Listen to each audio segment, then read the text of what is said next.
अध्याय 1371। मैं उन सबको मार डालूंगा। बूढ़े आदमी ने स्वाभाविक रूप से यांग ये को पहचान लिया। यांग ये ने न केवल स्वर्ग की आंख को नष्ट किया था, बल्कि उसने उस दिन बूढ़े आदमी के लगभग 1 दर्जन अधीनस्थों को भी मार डाला था। उस घटना ने उसे संरक्षकों के गठबंधन में मजाक का पात्र बना दिया था। आखिरकार यांग ये केवल एक अर्ध संत था, लेकिन एक हाफ सेंट ने अपने अधीनस्थों में से लगभग 1 दर्जन को ही नहीं मारा था, बल्कि वह हाफ सेंट वास्तव में सुरक्षित रूप से निकल गया था। भले ही मुख्य कारण लेडी का हस्तक्षेप था, लेकिन इसकी परवाह किसे थी। वे केवल इतना जानते थे कि उसके जैसा सच्चा वोइडर वास्तव में हाफ सेंट को मारने में असमर्थ था।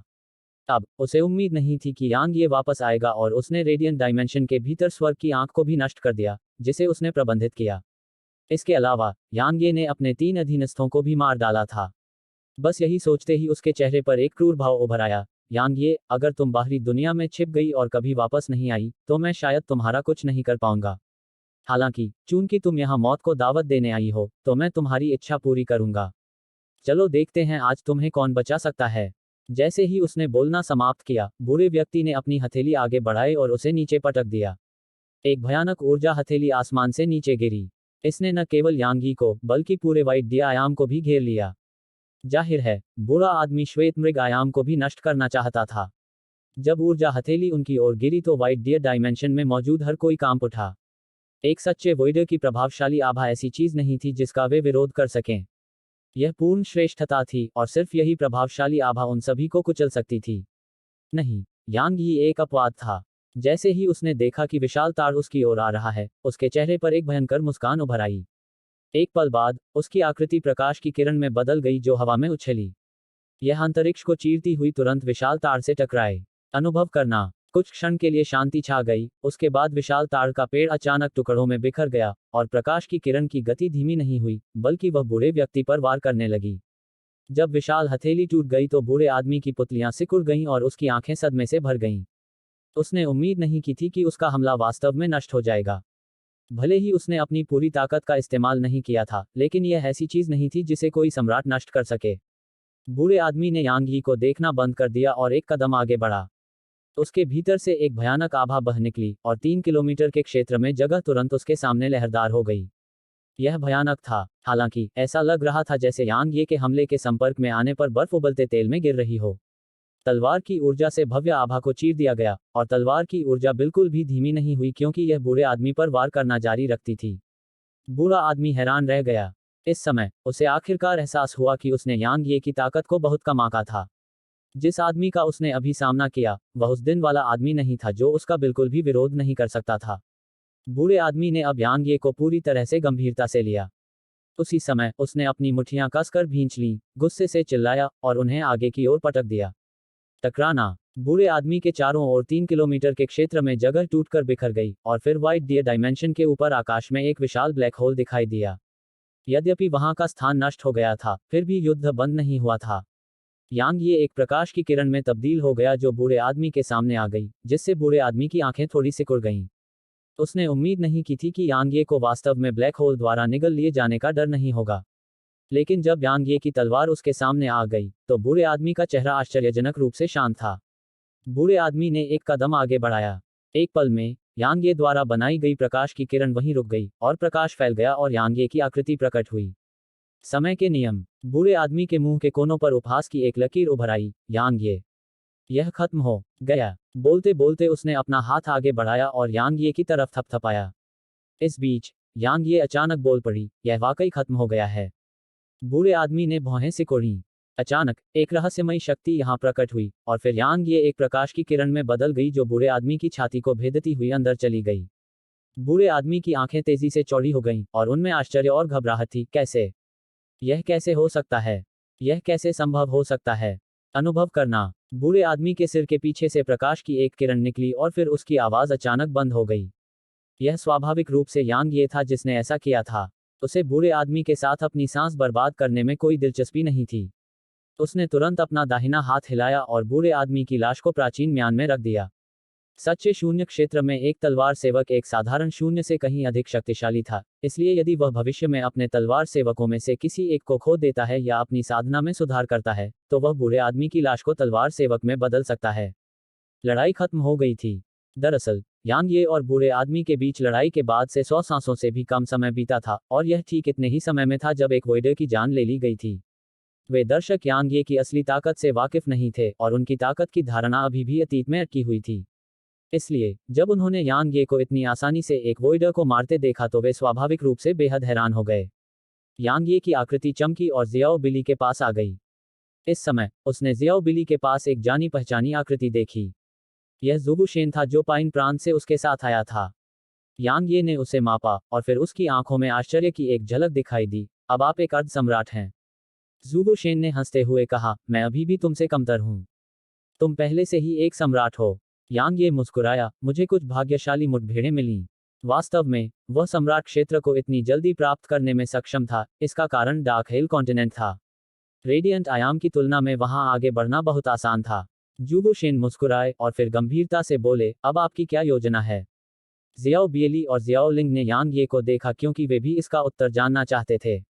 यांग ये ने एक पल के लिए गहराई से सोचा और फिर उसने कहा, दीप्तिमान आयाम को मेरे पास छोड़ दो। उसने यहाँ आने से पहले ही इस बारे में सोच लिया था। Radiant dimension alliance of guardians के क्षेत्र में था, इसलिए जब तक वह एलायंस ऑफ गार्डियंस को नष्ट नहीं कर देता, वाइट डी अकादमी पाइन प्रीफेक्चर में प्राचीन तलवार स्कूल और उससे जुड़ी अन्य शक्तियां यहां बिल्कुल भी नहीं रह सकती थीं। इसके अलावा यह केवल एक छोटी सी दुनिया थी, इसलिए उनके विकास के लिए कोई जगह नहीं थी। इसलिए उसने लौटने से पहले ही तय कर लिया था कि वह उन सभी को डार्क हेल कॉन्टिनेंट ले जाएगा। रेडियंट आयाम छोड़ दें। जियो बियली चौंक गई, हम कहाँ जाएंगे? Dark hello continent. बोलते समय उसने उन्हें स्वॉर्ड एलायंस और डार्क हेल कॉन्टिनेंट की स्थिति के बारे में बताया। जब उन्हें पता चला कि यांग यी ने एक शक्ति बनाई है और एक पूरी मध्यम दुनिया को एकजुट किया है, तो जियाओ बिली और अन्य लोग हैरान रह गए। काफी समय बीतने के बाद शियाओ बिली ने कड़वी हंसी में कहा, मैंने कभी नहीं सोचा था कि तुम इतनी भयानक गति से विकसित हो जाओगे। इतने कम समय में ही तुमने न केवल अपनी ताकत को भयानक स्तर तक सुधार लिया है, बल्कि तुमने एक शक्ति भी विकसित कर ली है और एक मध्यम दुनिया प्राप्त कर ली है। ज़ुबू शेन भी फूट फूट कर हंसे, मेरे आत्मविश्वास को कितना बड़ा झटका लगा है। इस बीच जियाओ लिंग ने अचानक पूछा, बच्चे, एक बार जब वाइट डी अकादमी डार्क हेल कॉन्टिनेंट में चली जाएगी, तो क्या वह आपके तलवार गठबंधन में शामिल हो जाएगी या? जियाओ बियली ने भी यांग ये को देखा। यांग ये मुस्कुराया, तलवार गठबंधन है। वाइट डी अकादमी है। वाइट डी अकादमी डार्क हेल कॉन्टिनेंट पर मेरे तलवार गठबंधन का अधीनस्थ नहीं होगी। यह एक बहुत बड़ी दुनिया है और आप वहां छात्रों की भर्ती कर सकते हैं। ऐसा कहने का मतलब था कि वह महाद्वीप के संसाधनों का एक हिस्सा वाइट डी अकादमी को दे रहा था। हालांकि यह उसके लिए संसाधनों की एक छोटी संख्या थी, क्योंकि स्वॉर्ड एलायंस का लक्ष्य सिर्फ एक दुनिया नहीं बल्कि अनगिनत दुनियाएं थीं। इसके अलावा वाइट डी अकादमी ने कई मौकों पर उसकी मदद की थी और वह अकादमी का ऋणी था। इसलिए वह स्वाभाविक रूप से वाइट डी अकादमी को निगलने के लिए स्थिति का लाभ उठाने जैसा कुछ करने में असमर्थ था। यांग ये की बात सुनकर जियाओ बिली ने तुरंत राहत की सांस ली। जब जियाओ लिंग ने यांग ये से यह सवाल पूछा था तो वह काफी चिंतित था। उसे चिंता थी कि यांग ये वाइट डी अकादमी को स्वॉर्ड एलायंस में मिलाना चाहता था। अगर यांग ये का यही लक्ष्य था तो वह निश्चित रूप से मना कर देगा। वाइट डी अकादमी सिर्फ उसकी नहीं थी, बल्कि यह एक ऐसी अकादमी थी जो पीढ़ियों से चली आ रही थी। इसलिए स्वॉर्ड एलायंस में विलय का मतलब था कि वाइट डी अकादमी का अस्तित्व खत्म हो जाएगा। यह ऐसा कुछ नहीं था जिसे वह होते देखना चाहता था। वह स्वाभाविक रूप से वाइट डी अकादमी की विरासत को अपने पास ही रहने नहीं दे सकता था। सौभाग्य से यांग ये ने ऐसा नहीं मांगा था और इससे उसे काफी अच्छा महसूस हुआ, क्योंकि यांग ये वाइट डी अकादमी द्वारा उसके प्रति दिखाए गए दयालुता को नहीं भूला था। जियाओ लिंग ने थोड़ा सिर हिलाया और मुस्कुराया, कम से कम तुम्हारे पास दिल तो है। यांग ये ने आसमान की ओर देखा और कहा, डीन जियाओ, कृपया पाइन प्रीफेक्चर में किसी को भेजें। प्राचीन तलवार स्कूल से लू वान एयर और महासागर के बादलों की अकादमी से यू बुशुंग को तुरंत बताएं कि वे जो कुछ भी कर रहे हैं उसे रोकें और जितनी जल्दी हो सके हाफ सेंट रियल्म या उससे ऊपर के सभी लोगों को वाइट डी अकादमी में ले आएं। जियाओ बियली ने पूछा, आम लोगों का क्या होगा? यांग ये ने अपना सिर हिलाया। बादलों के महासागर शहर और सफेद हिरन आयाम में कितने लोग थे? वह स्वाभाविक रूप से उन सभी को अपने साथ ले जाने में असमर्थ था। यह बिल्कुल भी यथार्थवादी नहीं था। इसके अलावा जो लोग बहुत कमजोर थे वे रेडियंट आयाम को छोड़ने में पूरी तरह से असमर्थ थे, और अगर वह टेलीपोर्टेशन संरचनाओं का उपयोग करने की कोशिश भी करता तो यह असंभव था, क्योंकि अगर वे बहुत कमजोर होते तो वे टेलीपोर्टेशन को बिल्कुल भी सहन नहीं कर पाते। जियाओ बिली ने भी स्वाभाविक रूप से इसे समझा। लेकिन अगर हम सभी विशेषज्ञों को अपने साथ ले जाएंगे तो वे कैसे बचेंगे? अचानक जियाओ लिंग ने कहा, संरक्षकों का गठबंधन हम सभी को निशाना बना रहा है जो उनके लिए खतरा बन सकते हैं। जब तक हम चले जाते हैं, संरक्षकों का गठबंधन साधारण साधकों के लिए परेशानी का कारण नहीं बनेगा। इसके विपरीत, अगर हम रुकना जारी रखते हैं तो हम निश्चित रूप से उन पर विपत्ति लाएंगे। जियाओ बियली थोड़ी देर चुप रहा और फिर उसने सिर हिलाया, मैं अभी तैयारी करने जाऊंगा। जल्दी करना याद रखना, यांग ये ने कहा। उसके इतने अधीर होने का एक और कारण था। यह नेदर मैडन द्वारा पहले बताई गई बात के कारण था। उसने उसे जल्द से जल्द उन्हें दूर ले जाने के लिए कहा था। हालांकि उसे नहीं पता था कि क्यों, लेकिन वह जानता था कि वह निश्चित रूप से उसे नुकसान नहीं पहुंचाएगी। इसलिए रेडिएंट आयाम में कुछ बड़ा होने वाला है। यदि ऐसा हुआ तो यह निश्चित रूप से उन लोगों के लिए आपदा होगी जो तुलनात्मक रूप से कमजोर हैं। जियाओ बियली ने सिर हिलाया और फिर उसने जूबुशेन को देखा। जूबुशेन, आप पाइन प्रांत से हैं, शेहे के साथ वहां जाएं। जूबुशेन ने सिर हिलाया, ठीक है, मैं अभी चलूंगा। जैसे ही उसने बोलना समाप्त किया, उसकी आकृति दूर गायब हो गई। जूबुशेन अभी वहां से निकला ही था कि अचानक आसमान में कंपन महसूस हुआ। यांग यी और बाकी लोगों ने ऊपर देखा। थोड़ी देर बाद जियाओ बिली ने धीमी आवाज में कहा, वे नहीं रुकेंगे। यांग ये ने अपनी हथेली घुमाई और स्वर्ग का कब्र का पत्थर उसकी मुट्ठी में दिखाई दिया, जबकि वह अंतरिक्ष के कांपते हुए विस्तार को देख रहा था। उसने उदासीनता से कहा, यह ठीक है। मैं आज यहां आने वाले सभी लोगों को मार डालूंगा। अध्याय 1372, अपनी सांसें क्यों बर्बाद करें। स्वाभाविक रूप से, संरक्षकों का गठबंधन इस मामले को शांत नहीं होने देगा। यांग ये ने उनके क्षेत्र में स्वर्ग की आंख को नष्ट कर दिया था, और उसने उनके विशेषज्ञों को भी मार डाला था। तो वे इस मामले को कैसे शांत होने दे सकते थे। जहां तक यांग ये का सवाल है, उस दिन गार्डियंस के गठबंधन ने उसे रेडिएंट आयाम छोड़ने के लिए मजबूर किया था और उसने व्हाइट डी अकादमी पर हमला करने के लिए रेडिएंट आयाम की शक्तियों को भेजकर अपना वादा तोड़ दिया था। इसके अलावा इसने सेलेस्टियल डेमन स्टेलर क्षेत्र को लेडी के तारकीय क्षेत्र पर हमला करने में भी मदद की, जिससे वह एक निराशाजनक स्थिति में आ गई। यह कहा जा सकता है कि भले ही गार्डियंस के गठबंधन ने उसे छोड़ने का इरादा किया हो, यांग ये उन्हें नहीं छोड़ेगा। चूंकि दोनों पक्षों ने एक दूसरे को छोड़ने से इनकार कर दिया, इसलिए स्वाभाविक रूप से इसका केवल एक ही परिणाम था, और वह था युद्ध। यांग ये के हरे कपड़े हवा के साथ हवा में लहरा रहे थे और इससे वह अपनी उग्रता के नीचे बेपरवाह और बेलगाम लग रहा था। उसका चेहरा उदासीन था, जबकि उसकी निगाहें उदासीनता के निशान के साथ शांत थीं।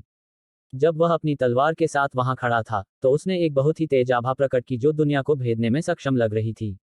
इसने दूसरों को ऐसा महसूस कराया कि वह जया था। तुमने सही दांव लगाया। जियाओ लिंग ने यांग ये को देखा और धीरे से बोला। वर्तमान में, जबकि यांग ये अभी भी युवा था, वह एक अद्वितीय विशेषज्ञ था। सबसे महत्वपूर्ण बात यह है कि वह अतीत में उसके प्रति दिखाई गई दयालुता को नहीं भूला था। भले ही व्हाइट डी अकादमी की ताकत में भारी गिरावट आई हो, लेकिन यांग ये जैसे विशेषज्ञ के समर्थन और सुरक्षा के साथ अकादमी के लिए अपने चरम पर वापस लौटना मुश्किल नहीं होगा। बेशक, पूर्व शर्त यह थी कि उन्हें वर्तमान खतरे पर काबू पाना होगा। जियाओ बियली ने हल्के से अपना सिर हिलाया, यह कोई जुआ नहीं था। मुझे बस लगा कि यह कुछ ऐसा है जो मुझे करना चाहिए। जियाओ लिंग ने हंसते हुए कहा, जैसा कि वे कहते हैं, अच्छे लोगों को पुरस्कृत किया जाता है। जियाओ बियली ने अपना सिर हिलाया, मुस्कुराया और चुप रहा। टकराना। इस बीच, ऊपर आसमान से दबाव की एक बहुत शक्तिशाली लहर नीचे गिर गई। यह बहुत शक्तिशाली थी और ऐसा लगा जैसे आसमान ढह रहा है, और इसने व्हाइट डियर डायमेंशन के विशेषज्ञों को घुटन महसूस कराई। लेकिन यांग यी के भीतर से एक भयानक तलवार की धार निकलने में बस एक पल ही लगा, और यह एक तेज बहाव की तरह हवा में बह गई। टकराना। आकाश में एक जोरदार विस्फोट हुआ और फिर भयानक दबाव गायब हो गया, जिससे व्हाइट डी आयाम में सभी लोग हल्का महसूस करने लगे और सामान्य स्थिति में लौट आए। इस बीच, बैंगनी वस्त्र पहने एक बूढ़ा आदमी आसमान से धीरे धीरे नीचे उतरा। उसके हर एक कदम से आसमान हिंसक रूप से कांपने लगा और लहरें उठने लगी, मानो वह उसके कदमों का भार सहन नहीं कर पा रहा हो। एक अर्ध देवता। यांग यी द्वारा एक सच्चे वोइडर को मार दिए जाने के बाद, गार्डियंस के गठबंधन ने और अधिक वोइडर को अपना जीवन देने के लिए नहीं भेजा, और उन्होंने इसके स्थान पर एक अर्ध देवता को भेज दिया। गार्डियंस का गठबंधन बेवकूफ नहीं था। चूंकि एक सच्चे वोइडर को आसानी से मार दिया गया था, तो वे और अधिक कैसे भेज सकते थे। बूढ़े आदमी को देखकर जियो बियली और जियो लिंग के चेहरे पर बेहद गंभीरता आ गई। वे नहीं जानते थे कि अर्ध देवता क्षेत्र शून्य क्षेत्र से ऊपर था। आखिरकार, वे इस तरह की साधना के संपर्क में नहीं आए थे। हालांकि, उनकी वृत्ति ने उन्हें बताया कि बूढ़ा आदमी पिछले बूढ़े आदमी के समान स्तर का नहीं था। दूसरे शब्दों में, यह एक विशेषज्ञ था जिसने शून्य क्षेत्र को पार कर लिया था। दोनों ने यांग यी को देखा। गंभीरता के अलावा, उनकी आंखों में चिंता का एक निशान था। यांग यी तो एक सम्राट था। तो क्या वह उस बूढ़े आदमी को रोक सकता था? यांग ये। बूढ़े आदमी की नज़र यांग ये पर पड़ी। मैंने कभी नहीं सोचा था कि तुम इतने बड़े हो जाओगे। हमें उस दिन तुम्हें मारने के लिए कुछ भी नहीं करना चाहिए था। वह हमारा। चूंकि तुम यहाँ हो तो अपनी सांस क्यों बर्बाद कर रहे हो? यांग ये ने बूढ़े आदमी को बीच में रोका, तलवार का अग्रदूत पकड़ा और उसे खींच लिया। ओह! तलवार की ऊर्जा की किरण आसमान में उछली और रेडियंट आयाम में तलवार की चीख गूंज उठी। तलवार की ऊर्जा बहुत तेज और शक्तिशाली थी और जब यह आगे बढ़ी तो अंतरिक्ष भी तुरंत टुकड़ों में बंट गया। उसी समय 10,000 किलोमीटर से अधिक क्षेत्र में अंतरिक्ष में दरारें पड़ गईं। हालांकि यांग ये ने खुद ही दरारों की मरम्मत की। रेडियंट आयाम एक छोटी सी दुनिया थी, इसलिए यहाँ का स्थान बेहद कमजोर था और उसकी ताकत को बिल्कुल भी सहन नहीं कर सकता था। अगर उसने यहाँ के स्थान की मरम्मत नहीं की तो अंतरिक्ष ढह जाएगा। अगर ऐसा हुआ तो यह वाइट दिया आयाम के निवासियों के लिए एक आपदा होगी। तलवार की ऊर्जा आकाश में लुप्त हो गई, जबकि बूढ़ा आदमी वहीं रह गया। बूढ़े आदमी ने यांग यी को देखा और उसकी आंखों में अविश्वास भर गया। मैंने कभी उम्मीद नहीं की थी कि तुम पहले से ही इतनी मजबूत हो। जैसे ही उसने बोलना समाप्त किया, उसका आकार धीरे धीरे अलौकिक हो गया। बूढ़े व्यक्ति की आकृति को सभी की दृष्टि से ओझल होने में अधिक समय नहीं लगा। वह मर गया। जियाओ बियली और अन्य लोग मौके पर ही अचंभित रह गए और उन्हें होश में आने में काफी समय लगा। वह शक्तिशाली बूढ़ा आदमी मर चुका था। यांग ये ने तलवार के एक ही झटके से उसकी जीवन लीला समाप्त कर दी थी। उन सभी को यांग यी की ताकत की एक नई समझ थी। यांग ये का चेहरा थोड़ा पीला पड़ गया था। हालांकि हेवनरेंट के असली रूप को क्रियान्वित करने से वह अपंग नहीं होगा और उसे अतीत की तरह प्रतिक्रिया का सामना नहीं करना पड़ेगा, फिर भी इसने उसे प्रभावित किया। उस हमले ने उसकी गहन ऊर्जा का लगभग आधा हिस्सा खर्च कर दिया था। इसके अलावा इसे एक बार में ही इस्तेमाल कर लिया गया था, इसलिए इसने उसके शरीर को बहुत खाली महसूस कराया और ऐसा लगा जैसे वह लंबे समय से भूखा था। सौभाग्य से हेवनरेंट के वास्तविक रूप का उपयोग करने के वर्तमान दुष्प्रभावों को अतीत की तुलना में व्यावहारिक रूप से नजरअंदाज किया जा सकता है। भले ही यांग ये ने अपनी तलवार के एक ही झटके से बूढ़े आदमी को मार डाला था, फिर भी जियाओ बिली और जियाओ लिंग के चेहरे पर अभी भी गंभीर भाव थे, क्योंकि वे अच्छी तरह से जानते थे कि अब एलायंस ऑफ गार्डियंस को यांग ये की ताकत का अच्छा अंदाजा हो गया है। दूसरे शब्दों में, अगला विशेषज्ञ जो भेजा जाएगा वह निश्चित रूप से पिछले बूढ़े आदमी से कहीं ज्यादा शक्तिशाली होगा। अब सचमुच युद्ध शुरू हो गया था। यांग ये ने शियाओ बिली की ओर देखा और कहा, डीन, मार्शल सेक्ट कहाँ है? स्वाभाविक रूप से उसका इरादा था कि जब वह जाए तो एन नानजिंग को अपने साथ ले जाए। जियाओ बियली ने पूछा, तुम वहां जाना चाहते हो? यांग ये ने सिर हिलाया। जियाओ बियली ने कहा, मैं तुम्हें वहां ले चलूंगा। जैसे ही उसने बोलना समाप्त किया, वे दोनों आकाश में लुप्त हो गए। यात्रा के दौरान अचानक जियाओ बियली ने पूछा, आप मार्शल संप्रदाय के साथ परेशानी की तलाश में नहीं हैं, है ना? आप ऐसा क्यों कह रहे हैं? यांग ये ने आगे कहा, क्या उन्होंने वाइट दी अकादमी पर हमले में भी भाग लिया था? नहीं, जियाओ बिली ने कहा, हालांकि एलायंस ऑफ गार्डियंस ने निश्चित रूप से संकेत दिया था कि उन्हें ऐसा करना चाहिए, लेकिन उन्होंने हमारे खिलाफ कोई कार्रवाई नहीं की। इसके विपरीत, उन्होंने कई मौकों पर गुप्त रूप से हमारी मदद भी की। यांग यी काफी उत्सुक थी, क्या वे संरक्षकों के गठबंधन से डरते नहीं हैं? मुझे भी इस बारे में उत्सुकता है, जियाओ बिली ने आगे कहा, लेकिन कोई बात नहीं, उन्होंने हमारी मदद की थी। इसलिए, अगर संभव हो तो उन्हें खत्म मत करो। यांग ये दंग रह गया, और फिर उसने अपना सिर हिलाया और मुस्कुराया, डीन, मैं कोई पागल नहीं हूं जो हत्या करने का जुनून रखता हो। मैं बस अपने दोस्त को पकड़ने जा रहा हूं। अच्छा, जियाओ बिली मुस्कुराया। उसने आने का फैसला इसलिए किया क्योंकि उसे डर था कि यांग ये हत्या की इच्छा से पागल हो गया है और मार्शल संप्रदाय का भी सफाया कर देगा। यांग ये मुस्कुराया। वह जानता था कि जियाओ बिली की राय में, वह एक पागल आदमी था जिसे कत्लेआम करना पसंद था। इस बीच, जियाओ बिली ने कहा, नीदर पवेलियन या ईविल फैक्शन की तुलना में मार्शल सेक्ट की प्रतिष्ठा कम है, और यह कमजोर भी है। हालांकि, यह इतना साधारण नहीं हो सकता है, क्योंकि ऐसा लगता है कि नीदर पवेलियन और ईविल फैक्शन दोनों ने कभी इसे अपमानित नहीं किया है। चलो नीदर पवेलियन के बारे में बात नहीं करते क्योंकि यह हमेशा मायावी रहा है, और यह शायद ही कभी किसी और के साथ परेशानी की तलाश करता है अगर दूसरे इसे अपमानित नहीं करते हैं। लेकिन कई मौकों पर मार्शल सेक्ट और ईविल फैक्शन के बीच घर्षण हुआ है, लेकिन वे सभी अस्थिर रहे। यांग ये ने अपना सिर हिलाया, सिर्फ यही मायने रखता है कि एन नानजिंग ठीक है। उसे इस बात की परवाह नहीं थी कि मार्शल संप्रदाय मजबूत है या कमजोर। उसे एन नानजिंग की परवाह थी। उसने उसे अपने साथ रखने और फिर कभी अलग न होने का फैसला किया था। अतीत में उसके पास पर्याप्त ताकत नहीं थी, इसलिए एन नानजिंग मार्शल संप्रदाय में बेहतर सुरक्षा प्राप्त कर सकती थी। फिर भी, अब उसके पास उसकी रक्षा करने की क्षमता थी। वास्तव में, एन नानजिंग को उसकी सुरक्षा की आवश्यकता नहीं हो सकती है। आखिरकार उसके पास वास्तव में महान प्राकृतिक प्रतिभा थी। एन नानजिंग नेदर मैडन और नेदर पवेलियन के अन्य हॉल मास्टर्स से अलग थी। नेदर पवेलियन और अन्य लोगों का पुनर्जन्म हुआ था, इसलिए एक बार जब वे जाग गए तो उनकी ताकत कई गुना बढ़ जाएगी, भले ही वे साधना न करें। लेकिन एन नानजिंग उनसे अलग थी। उसे अपने पिछले जीवन की यादें नहीं थीं, और उसने मार्शल गॉड बनने के लिए वास्तव में अपनी कड़ी मेहनत और प्राकृतिक प्रतिभा पर भरोसा किया था। इसलिए यांग यी के आकलन के आधार पर उसकी ताकत भी संभवतः बहुत अधिक बढ़ गई थी। बेशक यह अच्छी बात थी। एन नानजिंग की मदद से वह तलवार गठबंधन में न होते हुए भी निश्चिंत रह सकता था। आखिरकार वह अपने दम पर कार्यभार संभालने में पूरी तरह सक्षम थी। यांग ये और शियाओ बियली को मार्शल संप्रदाय तक पहुंचने में ज्यादा समय नहीं लगा। वे स्वाभाविक रूप से सीधे मार्शल संप्रदाय में नहीं गए। हालांकि उनके पास ऐसा करने की ताकत थी, लेकिन यह बहुत ज्यादा भारी था। मार्शल संप्रदाय एक पहाड़ पर बना था। पहाड़ की चोटी पर अनगिनत आलीशान और भव्य मंडप थे। पहाड़ की चोटी पर सबसे खास चीज थी उसके प्रवेश द्वार पर एक पत्थर की मूर्ति। पत्थर की मूर्ति बहुत ऊंची थी और वह एक अधेड़ उम्र के आदमी की हैसियत की थी। अधेड़ उम्र के आदमी के हाथ उसकी पीठ के पीछे थे और वह उदासीन निगाह से आसमान की ओर देख रहा था। हालांकि वह सिर्फ एक मूर्ति थी, लेकिन उसमें वर्चस्व की एक अद्वितीय आभा भरी हुई थी। जियाओ बियली ने कहा, यह मार्शल संप्रदाय के संस्थापक पूर्वज लुओ वुचिन होना चाहिए।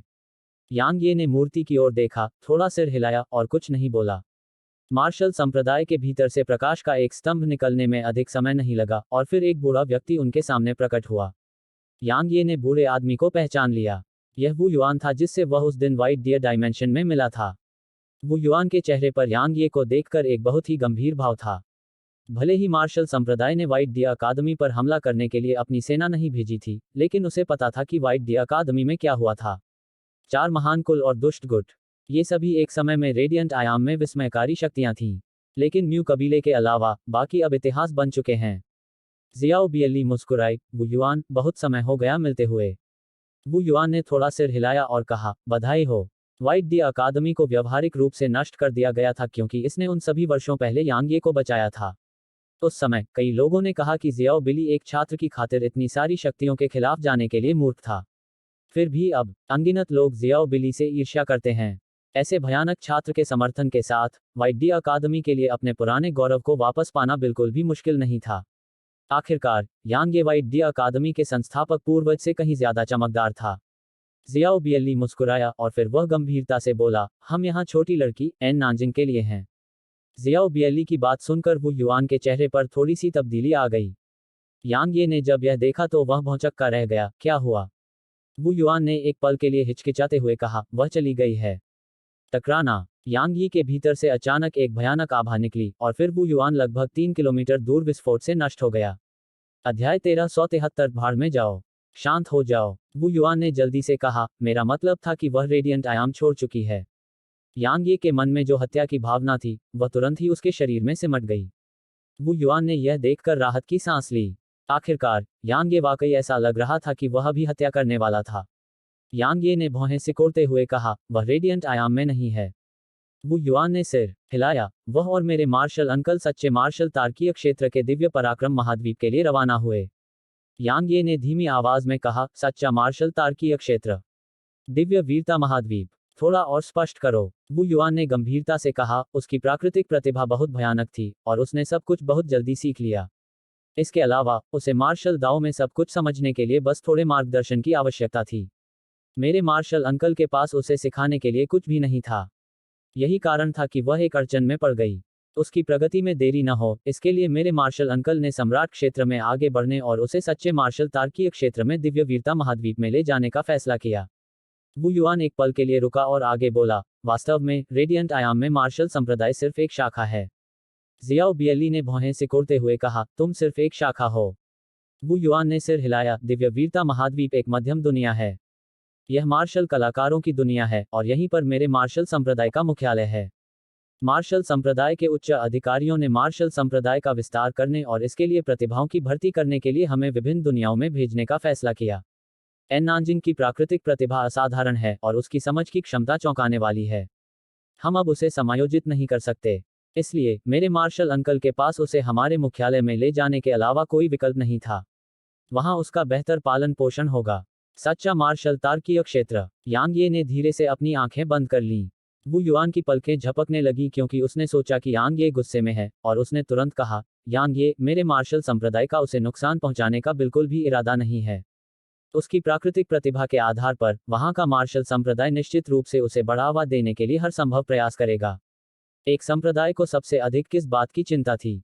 बेशक, प्रतिभाशाली लोग, क्योंकि केवल प्रतिभाओं की एक अंतहीन धारा ही किसी संप्रदाय की दीर्घायु को बनाए रख सकती है और उसे एक स्तर ऊपर उठने की अनुमति भी दे सकती है।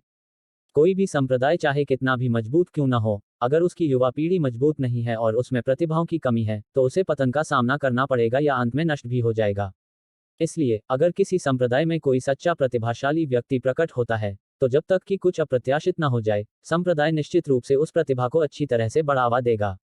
भले ही वह प्रतिभाशाली व्यक्ति खुद को शांत करने के लिए संप्रदाय को छोड़ दे, लेकिन संप्रदाय उस प्रतिभा की गुप्त रूप से रक्षा करने के लिए अपने विशेषज्ञों को भेजेगा। यांग ये स्वाभाविक रूप से उस सिद्धांत को समझता था, इसलिए वह नाराज नहीं था। भले ही वह चाहता था कि एन नानजिंग उसके साथ रहे, लेकिन वह उसकी नहीं थी और उसका अपना जीवन और भाग्य भी था। जब तक वह सुरक्षित थी तब तक सब ठीक था। यांग ये ने अपनी आंखें खोलीं और वू युआन की ओर मुट्ठी बांधी। मैं पहले जल्दबाजी में था। माफ करना। वू युआन ने आगे बढ़कर अतीत में उसकी मदद करने के लिए नेक काम किया था, और वह उस दयालुता को कभी नहीं भूला था। उसने पहले अपना संयम खो दिया था क्योंकि उसे लगा था कि एन नानजिंग के साथ कुछ हुआ है।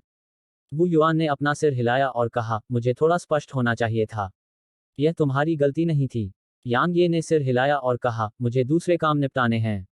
अलविदा। जैसे ही उसने बोलना समाप्त किया, यांग ये वहीं गायब हो गया। यांग ये के चले जाने के बाद वू युआन फूट फूट कर हंसा, वह इतना बड़ा हो गया है। 2 साल पहले, यांग ये सिर्फ एक अर्धसंत था। उस समय, जबकि यांग ये की प्राकृतिक प्रतिभा और ताकत खराब नहीं थी, यांग ये उसके लिए कोई खतरा नहीं था। फिर भी, अब, यांग ये उस स्तर तक बढ़ गया था, जिसे वह केवल देख सकता था। जियाओ बियली मुस्कुराई, वह छोटी लड़की भी शायद बहुत मजबूत है ना? वू युआन ने सिर हिलाया। मार्शल संप्रदाय में आने के कुछ ही महीनों बाद, मैं अब उसका मुकाबला नहीं कर सकता था, और मेरे मार्शल अंकल को भी उसे हराना मुश्किल लगता था। उसके पास मार्शल गॉड फिजिक है, असली मार्शल गॉड फिजिक।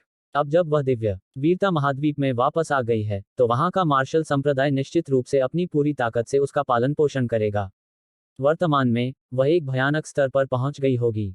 जियाओ बियली ने अचानक पूछा, वह या यांग ये अधिक शक्तिशाली है? वू युआन थोड़ा स्तब्ध रह गया, और फिर उसने अपना सिर हिलाया, मुझे नहीं पता। लेकिन अब जब आपने इसका उल्लेख किया है, तो मुझे उम्मीद है कि वे एक दूसरे के साथ प्रतिस्पर्धा कर सकते हैं। यह निश्चित रूप से बहुत रोमांचक होगा। मैं वास्तव में इसके लिए तत्पर हूँ। जियाओ बिली मुस्कुराया, और फिर उसे कुछ याद आया और उसने कहा, मुझे यकीन है कि आपको एहसास हो गया होगा कि यांग ये के मन में उसके लिए भावनाएं हैं, और उसके मन में भी उसके लिए भावनाएं हैं। अगर वे भविष्य में एक साथ रहना चाहते हैं, तो आपका मार्शल संप्रदाय उन्हें अलग करने की कोशिश नहीं करेगा, है ना? मुझे यकीन है कि आपको एहसास हो गया होगा कि यांग ये एक पागल आदमी है। अगर वे ऐसा करने की हिम्मत करते हैं, तो वह पागल हो जाने पर सब कुछ अनदेखा कर देगा। वू युआन ने जोर से हंसते हुए कहा, कहने की जरूरत नहीं है, ऐसी चिंताएं बहुत हद तक सही हैं। अफसोस, चाहे कुछ भी हो, मैं उम्मीद करता हूं कि ऐसा न हो। दिव्य वीरता महाद्वीप पर मार्शल संप्रदाय कितना मजबूत है, यह बताने की कोई जरूरत नहीं थी, लेकिन यांग ये, जैसा कि वे कहते हैं, युवाओं को कभी भी कमजोर होने पर परेशान न करें। कोई नहीं जानता था कि यांग ये कितना आगे बढ़ेगा, लेकिन यह निश्चित था कि जब तक यांग ये गिरेगा नहीं, वह निश्चित रूप से एक असाधारण विशेषज्ञ बन जाएगा। दिव्य वीरता महाद्वीप पर मार्शल संप्रदाय भी शायद ऐसी प्रतिभा को अपमानित करने की हिम्मत नहीं करेगा। सबसे अच्छा परिणाम यह था कि दिव्य वीरता महाद्वीप का मार्शल संप्रदाय यांग ये और एन नानजिंग के मिलन को मंजूरी दे देगा। इस तरह, मार्शल संप्रदाय न केवल एक प्रतिभाशाली व्यक्ति को अपमानित करने से बच जाएगा, बल्कि यह एक अद्वितीय प्रतिभाशाली व्यक्ति को भी अपनी ओर आकर्षित करेगा। यह सबसे अच्छा परिणाम था। हालांकि, वू युआन को डर था कि मार्शल संप्रदाय यांग ये को कमांकेगा।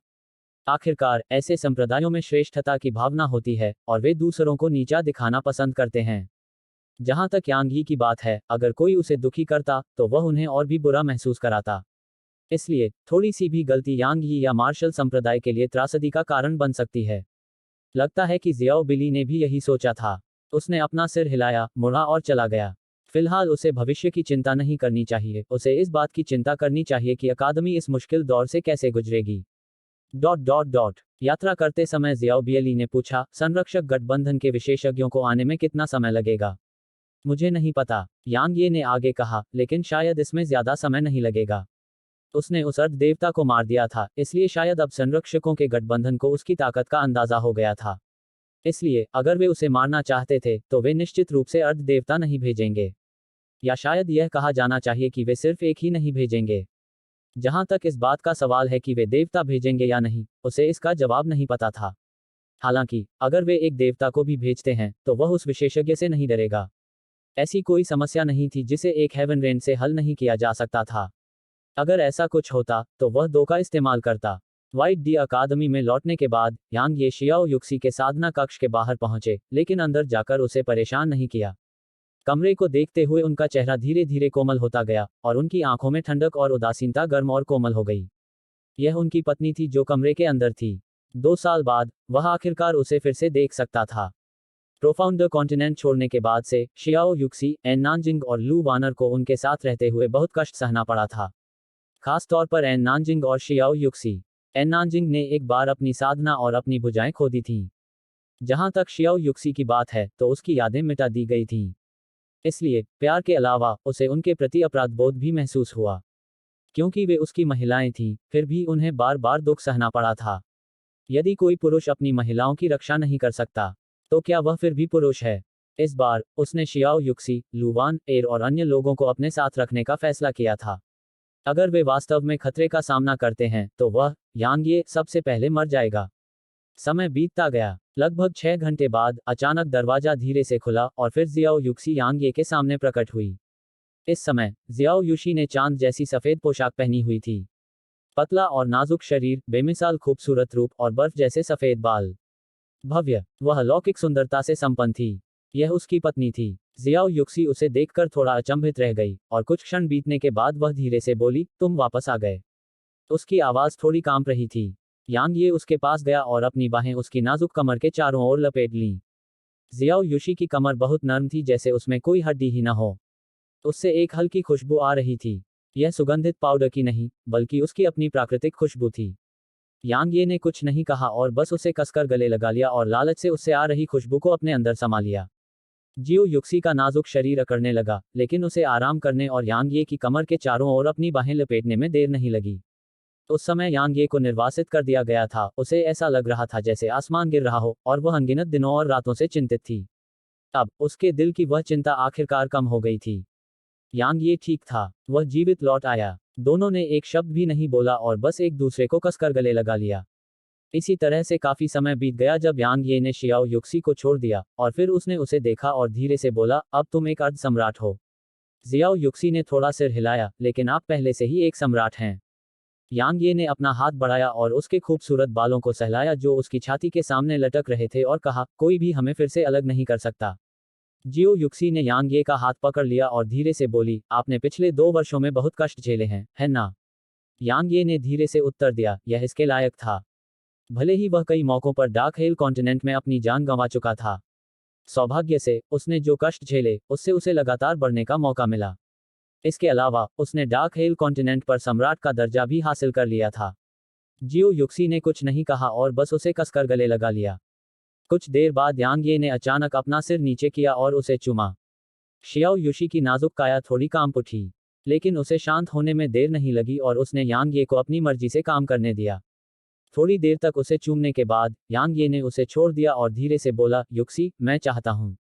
जियाओ युशी ने अपना सिर थोड़ा नीचे किया और चुप रही, लेकिन उसने अपनी मुट्ठियां थोड़ी कस ली थीं। यांग ये ने फिर से नहीं पूछा। उसने बस अपनी बाहें उसकी कमर के चारों ओर लपेटी और उसके साधना कक्ष में गोली चला दी। उसके बाद तलवार की एक धार अचानक कमरे के बाहर दिखाई दी और उसे पूरी तरह से घेर लिया। इस समय अर्धदेवता की दिव्य भावना भी कमरे में प्रवेश नहीं कर सकती थी। कमरे में वस्त्र उतार दिए गए, शरीर नंगे हो गए और भव्य दृश्य आंखों के सामने प्रकट हो गए। तेज सांसें, धुंधली आंखें और अपने पति को अपने एकाकी दिल को सांत्वना देने देना। जुड़वां चोटियों पर, एक घाटी से होते हुए और एक नम खड्ड में जो असामान्य रूप से साफ था, एक वीरतापूर्ण हमला। खड्ड के अंत में एक सुंदर गुफा थी, फिर भी यह वह जगह थी जहां एक खलनायक छिपा था। इसलिए नायक ने हाथ में भाला लेकर आगे बढ़कर हमला किया। टकराना। अचानक व्हाइट डियर डायमेंशन में एक जोरदार विस्फोट हुआ और फिर दबाव की कुछ लहरें व्हाइट डियर डायमेंशन पर दबाव डालने लगीं। संरक्षकों के गठबंधन की सेनाएं यहां थीं। भाड़ में जाओ। कमरे के भीतर से एक आवाज गूंजी जिसमें असीम क्रोध था और फिर प्रकाश की एक किरण आसमान में उछली। अध्याय 1374। अब अगला देवता होना चाहिए। व्हाइट डियर डायमेंशन के ऊपर आकाश में 3 बूढ़े आदमी थे। वे सभी अर्ध देवता थे। यांग ये उनके सामने खड़ा था। उसका चेहरा बर्फ की तरह ठंडा था जबकि उसने जो हत्या करने की इच्छा प्रकट की वह भौतिक प्रतीत होती थी। यांग ये स्वाभाविक रूप से अब हत्या करना चाहता था। आखिरकार उसे महत्वपूर्ण क्षण में बाधित किया गया था। अगर ऐसा उनके साथ हुआ तो कोई भी आदमी हत्या करना चाहेगा। आलीशान पोशाक पहने बूढ़े व्यक्ति ने, जो समूह का नेतृत्व कर रहा था, यांग ये को देखा और कहा, तुम यांग ये हो। भाड़ में जाओ तुम। जैसे ही उसने बोलना समाप्त किया, यांग ये ने अपनी तलवार निकाली और उसे घुमाया। ओह! जैसे ही प्राचीन म्यान से तलवार की ऊर्जा की एक किरण निकली, तलवार की चीख गूंज उठी और वह बूढ़े आदमी की ओर बढ़ी। तीनों बूढ़े लोगों के चेहरे के भाव बदल गए। उन्हें उम्मीद नहीं थी कि यांग ये तुरंत हमला कर देगा। आखिरकार ऐसा तो आम तौर पर होता नहीं था। बस एक पल में ही उनके चेहरे उदास हो गए। क्या वह थोड़ा ज्यादा घमंडी नहीं है? लेकिन उनके चेहरों पर भाव बदलने में ज्यादा समय नहीं लगा, क्योंकि उन्होंने यांग यी की तलवार की ऊर्जा को महसूस कर लिया था। वे चौंक गए। उनकी प्रतिक्रिया बिल्कुल भी धीमी नहीं थी। 3 भयानक आभाएं तुरंत उनके भीतर से बाहर निकलीं और तलवार की ऊर्जा की ओर नीचे गिरीं। उसी समय उन्होंने एक साथ हमला किया। 2 ऊर्जा मुठ्ठियां और एक ऊर्जा हथेली उनकी आभाओं के पीछे चली गईं और यांग ये की तलवार की ऊर्जा की ओर गिरीं। अनुभव करना। तलवार ऊर्जा के संपर्क में आने पर आभाएं तुरंत ही टूट गईं, और तलवार ऊर्जा की गति बिल्कुल भी धीमी नहीं हुई, बल्कि वह सीधे ऊर्जा मुठ्ठियों और ऊर्जा हथेली की ओर जा गिरी। टकराना। ऊर्जा मुठ्ठियां और हथेलियां तुरंत ही टुकड़ों में बिखर गईं, लेकिन तलवार की ऊर्जा बिखरी नहीं।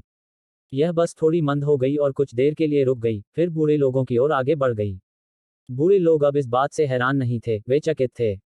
हालांकि वे जानते थे कि यांग ये अर्ध देवताओं को मार सकता है, लेकिन उन्होंने उसकी ताकत के इस स्तर की उम्मीद नहीं की थी। उन्होंने लापरवाही से काम करने की हिम्मत नहीं की और एक बार फिर जल्दी से हमला किया। टकराना। आसमान में एक और धमाका हुआ और फिर एक बूढ़ा आदमी उड़ गया। बूढ़ा आदमी 5 किलोमीटर से ज्यादा दूर तक उड़ता रहा, फिर अचानक उसका शरीर फट गया और मांस और खून के टुकड़ों में बदल गया। जब बाकी बूढ़ों ने यह दृश्य देखा तो उनके चेहरे पर बहुत ही भद्दे भाव थे। इसके अलावा उनके चेहरे पर गंभीरता और डर के भाव भी थे। उन्होंने यह उम्मीद नहीं की थी कि उनकी संयुक्त सेना यांग यी के हमले को रोकने में सक्षम नहीं होगी। यह बहुत शक्तिशाली था और जिस किसी को भी निशाना बनाता था उसे मार डालता था। इस बीच यांग यी ने बचे हुए बूढ़ों की ओर देखा। यह देखकर उनकी पलकें फड़क उठीं और उनकी आंखें भय से भर गईं। हैरानी की बात है कि यांग ये ने दूसरा हमला नहीं किया। वह स्वाभाविक रूप से ऐसा नहीं करेगा। आखिरकार उसने पहले ही हेवनरेंट के असली रूप को अंजाम दिया था, और इससे उसकी गहन ऊर्जा का लगभग आधा हिस्सा खत्म हो गया था। उसने हमला करने के तुरंत बाद दिव्य क्रिस्टल वापस ले लिए और उन्हें निगल लिया। भले ही उसकी गहन ऊर्जा काफी धीमी गति से ठीक हो रही थी, लेकिन उसके लिए यह कुछ न होने से बेहतर था। यांग ये ने उनकी ओर देखा और उदासीनता से बोला, तुम मुझे ढूंढ रहे थे? बूढ़े लोग बोल नहीं पा रहे थे। यांग ये ने कहा, अगर तुम मुझे ढूंढने आए हो तो खुलकर बताओ। अगर तुम कुछ नहीं कहोगे तो मैं कैसे जान पाऊंगा कि तुम क्या चाहते हो? बूढ़े आदमी ने एक दूसरे को देखा और फिर काले लिबादे में बूढ़ा आदमी धीमी आवाज में बोला, यांग ये, हमने तुम्हें उस दिन जीने दिया, फिर भी तुम कोई आभार नहीं दिखाते, और तुम वास्तव में यहाँ लौट आए हो, स्वर्ग की आंख दाव को नष्ट कर दिया है, और हमारे विशेषज्ञों को मार डाला है। यांग ये, क्या तुम्हें एहसास है कि तुम्हारे कार्य हमारे संरक्षकों के गठबंधन के लिए युद्ध की घोषणा के बराबर हैं? तुमने मुझे जीने दिया। यांग ये ने हंसते हुए कहा, यहाँ कोई मूर्ख नहीं है, इसलिए ऐसी चालें खेलने की कोशिश मत करो, ठीक है? अगर मेरे दोस्त की मदद ना होती तो मैं बहुत पहले ही मर चुका होता, है ना? इसके अलावा आपके गठबंधन ने 3 साल तक व्हाइट डियर अकादमी पर हाथ न डालने का वादा किया था, लेकिन उसका नतीजा क्या हुआ?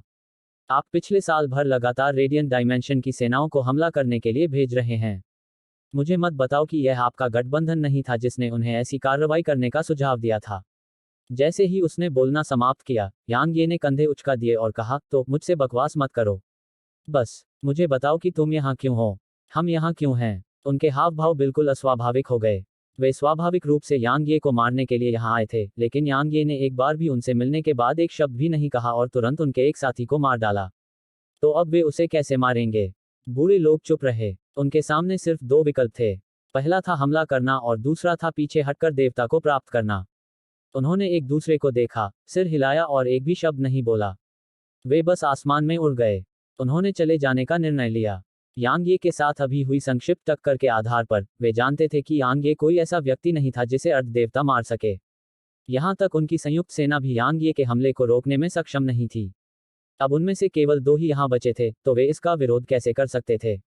भले ही वे अच्छी तरह से जानते थे कि यांग ये बिना रोक टोक के ऐसी दुर्जय तकनीक को अंजाम देने में बिल्कुल असमर्थ था, लेकिन कौन जानता था कि वह इसे कितनी बार अंजाम दे सकता है। यहाँ तक अगर यांग ये इसे केवल 2 बार और अंजाम दे पाता, तो भी उन दोनों को यहीं अपनी जान देनी पड़ती। अतः उन्होंने निर्णायक रूप से पीछे हटने का निर्णय लिया। ओह, ठीक जब वे पीछे हटे, तो नीचे जमीन से एक और तलवार की आवाज गूंजी, और फिर तलवार की ऊर्जा की एक किरण आसमान में उछली। बूढ़े आदमी की एक आकृति वहीं अकड़ गई और फिर उसका शरीर बीच से अलग हो गया। यह देखकर दूसरे बूढ़े व्यक्ति का चेहरा एकदम से पीला पड़ गया। उसके अंदर की गहरी ऊर्जा पागलपन की हद तक बढ़ गई, और फिर उसने अंतरिक्ष में भागने के लिए अपनी पूरी ताकत लगा दी। वह इतना तेज था कि उसे रेडियंट आयाम से गायब होने में बस एक पल लगा। अगर वह पीछे मुड़कर देखता, तो उसे पता चलता कि यांग ये जमीन पर गिर गया था। उसकी शक्ति और गहन ऊर्जा दोनों समाप्त हो चुकी थीं। लगातार 2 हेवन रेंज करने के बाद यांग ये की शारीरिक शक्ति और गहन ऊर्जा बुरी तरह से समाप्त हो गई थी। वह पूरी तरह से बिना किसी ताकत के रह गया था, और उसका शरीर खालीपन की भावना से भर गया था। ऐसा इसलिए था क्योंकि उसने अपनी सारी गहन ऊर्जा समाप्त कर दी थी। जिस समय यांग ये की आकृति जमीन पर गिरी, जियाओ बिली और जियाओ युक्सी तुरंत यांग ये के पास पहुंच गए। जियाओ युक्सी ने जल्दी से यांग ये को गले लगा लिया। उसने एक भी शब्द नहीं बोला और बस उसे अपनी कांपती हुई बाहों में थाम लिया। उसने यांग ये को एक बार उस तकनीक को करते हुए देखा था, और जब यांग ये को इससे होने वाली प्रतिक्रिया का सामना करना पड़ा तो उसकी हालत बहुत भयावह थी। लेकिन अब यह तुलनात्मक रूप से बेहतर था।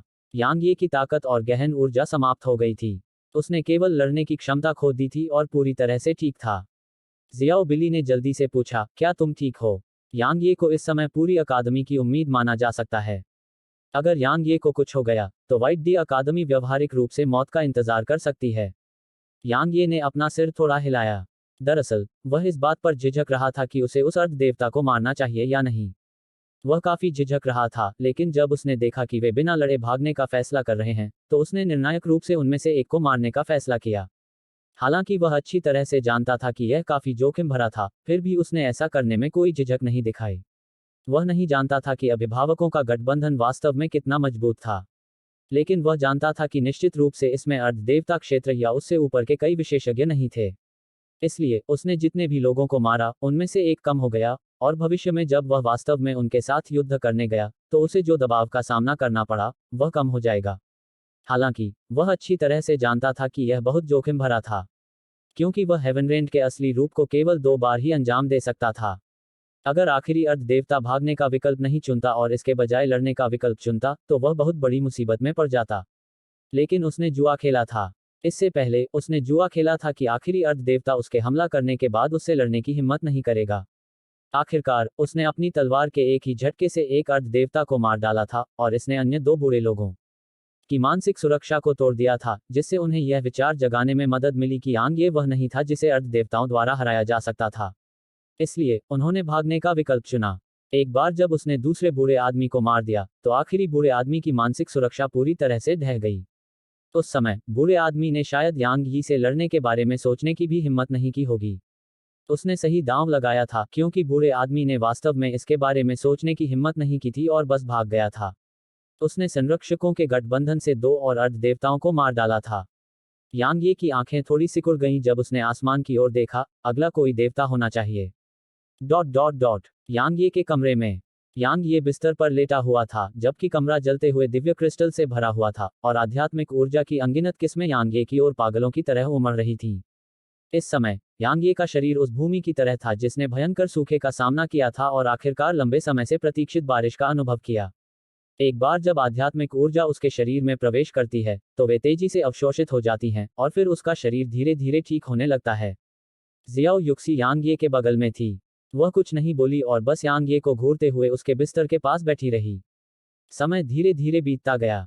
दूसरे दिन यांग ये का चेहरा सामान्य हो गया था, और उसका शरीर भी पूरी तरह से ठीक हो गया था। प्राइमर्डियल वायलेट ऊर्जा की स्वास्थ्यवर्धक क्षमताएं हमेशा की तरह ही जबरदस्त थीं। यांग ये ने धीरे से अपनी आंखें खोलीं, और पहली चीज जो उसने देखी वह थी जियाओ युक्सी। वह जानता था कि वह हर समय उसके साथ थी।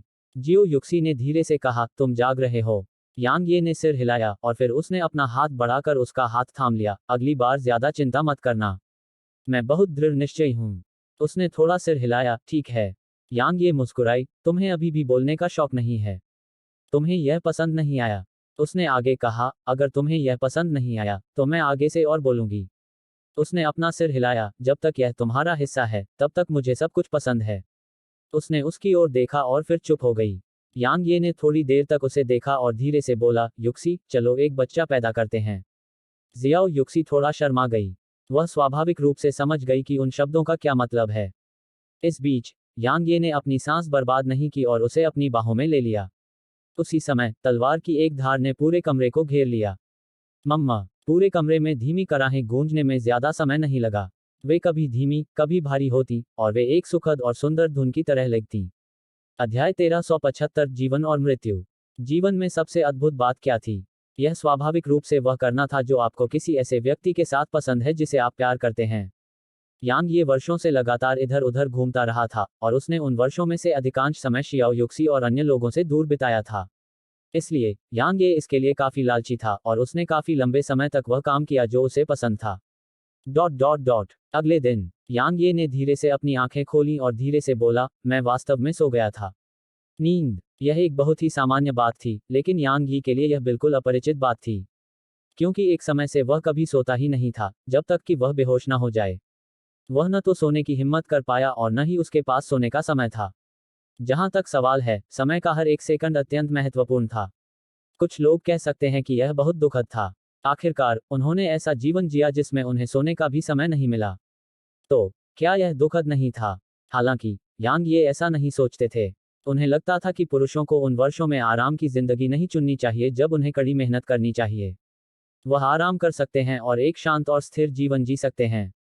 कुछ लोग कहते हैं कि एक साधारण जीवन बहुत खुशहाल होता है, लेकिन क्या यह वास्तव में सच है? आम लोग आमतौर पर अपनी साधारण जिंदगी में बहुत खुश रहते हैं। चूंकि वे किसी चीज का पीछा नहीं करते, इसलिए स्वाभाविक रूप से उन्हें कोई समस्या नहीं होती। लेकिन वे और भी ज्यादा असहाय महसूस करते हैं। क्योंकि जब किसी के पास पीछा करने के लिए कुछ होता है, तो उसे एहसास होता है कि उसे उसका पीछा करने का कोई अधिकार नहीं है। अगर यांग ये एक साधारण व्यक्ति होता, तो क्या सुकिंगशी उसके प्यार में पड़ जाती? क्या जियो युक्सी उसके प्यार में पड़ जाती? क्या ये लियुयुन, डुगुजियान और तलवार गठबंधन के अन्य लोग उसका अनुसरण करते? भले ही सुकिंगशी और अन्य उसके प्यार में पड़ जाते, क्या उसे उन पर कब्जा करने का अधिकार होता? क्या उसके पास उनकी रक्षा करने की ताकत होती? महिलाओं को यथार्थवादी मत कहिए। वे केवल सबसे उत्कृष्ट का पीछा करती हैं, और यह एक बहुत ही सामान्य बात थी। अगर वे उत्कृष्ट का पीछा न करें और किसी साधारण व्यक्ति का पीछा करें जिसमें कोई योग्यता न हो, तो यह असामान्य होगा। पुरुषों की तरह अगर उनके सामने एक सुंदर महिला और एक बहुत ही बदसूरत महिला हो, तो वे किसे चुनेंगे? वास्तव में अधिकांश समय पुरुष महिलाओं की तुलना में अधिक यथार्थवादी होते हैं। यांग यी की जिंदगी अब वाकई बहुत थकाऊ हो गई थी। हालांकि उसके पास ऐसी चीजें थीं जो कई लोगों के पास नहीं थीं। यदि कष्ट है, तो लाभ भी है, यदि लाभ है, तो कष्ट भी होगा। युवावस्था के दौरान उनके अनुभवों ने उनके चरित्र को काफी चरम पर पहुंचा दिया था। वह किसी पर भरोसा नहीं करते थे, लेकिन वह मूर्ख नहीं थे। इसके विपरीत उन्हें इस बात की गहरी समझ थी कि समाज के निचले स्तर पर रहने वाले लोग कैसे रहते हैं। थकावट भरी जिंदगी जीना गरिमाहीन जिंदगी जीने से बेहतर है। अगर थकावट और अपनी गरिमा खोने के बीच कोई विकल्प होता, तो उसने थकावट को चुना। ममम। अचानक उसकी बाजुओं के बीच से एक धीमी बुदबुदाहट निकली। यांग ये ने अपने विचारों को नियंत्रित किया और नीचे देखा। जियो युक्सी की बाहें उसकी कमर के चारों ओर लिपटी हुई थीं, और वह अपना सिर हल्के से उसकी छाती पर रगड़ रही थी। यांग ये मुस्कुराया और हल्के से उसकी मुलायम और चिकनी पीठ को सहलाया।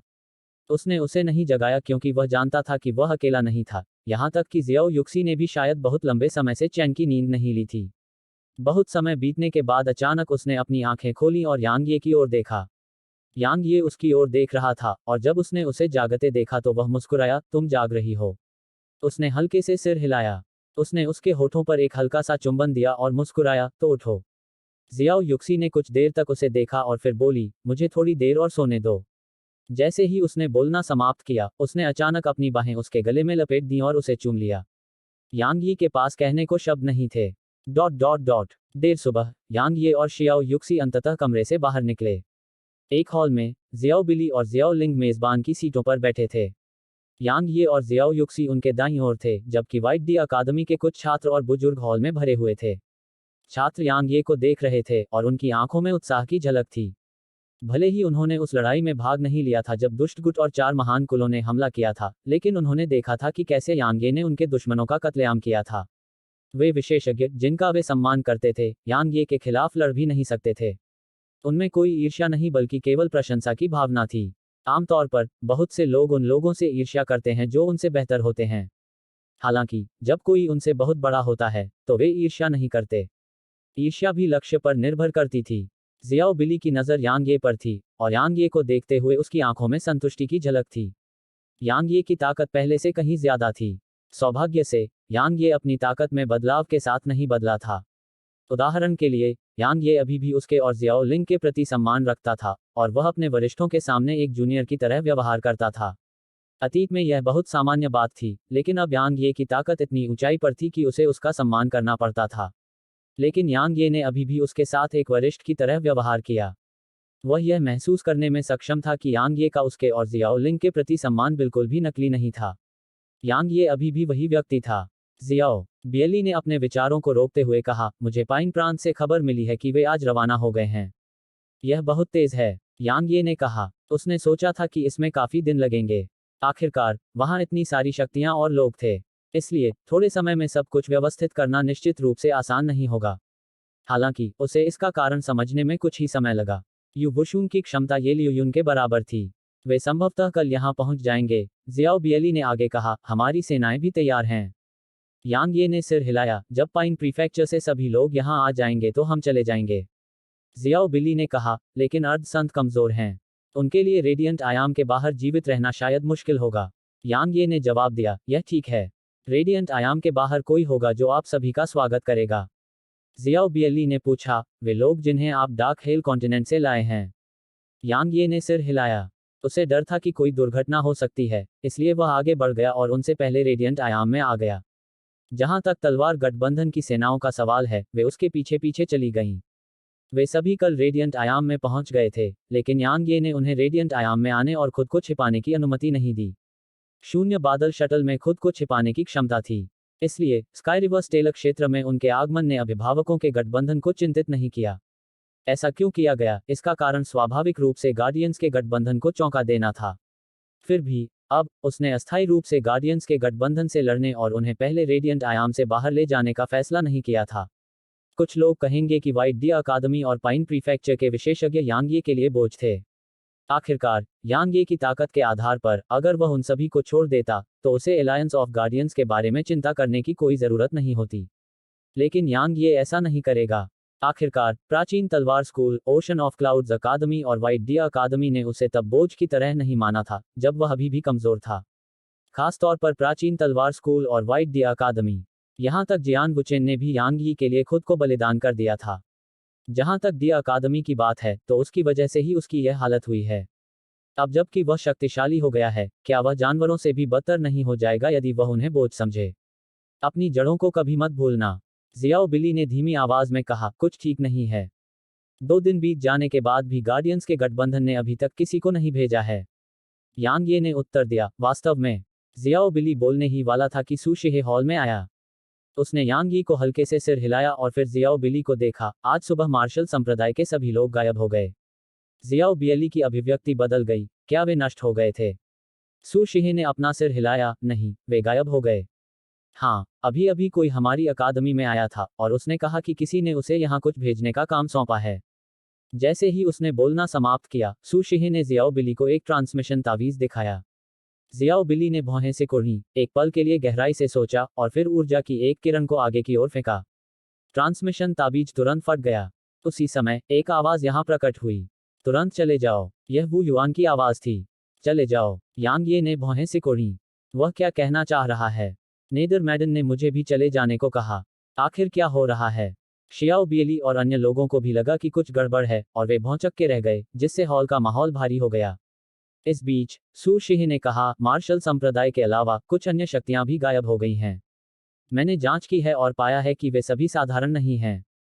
वे मार्शल संप्रदाय के बारे में आपने जो बताया है उसके समान हो सकते हैं। वे किसी दूसरी दुनिया से हो सकते हैं। जियाओ बियली ने गंभीरता से कहा, रेडियंट आयाम में कुछ होने वाला है।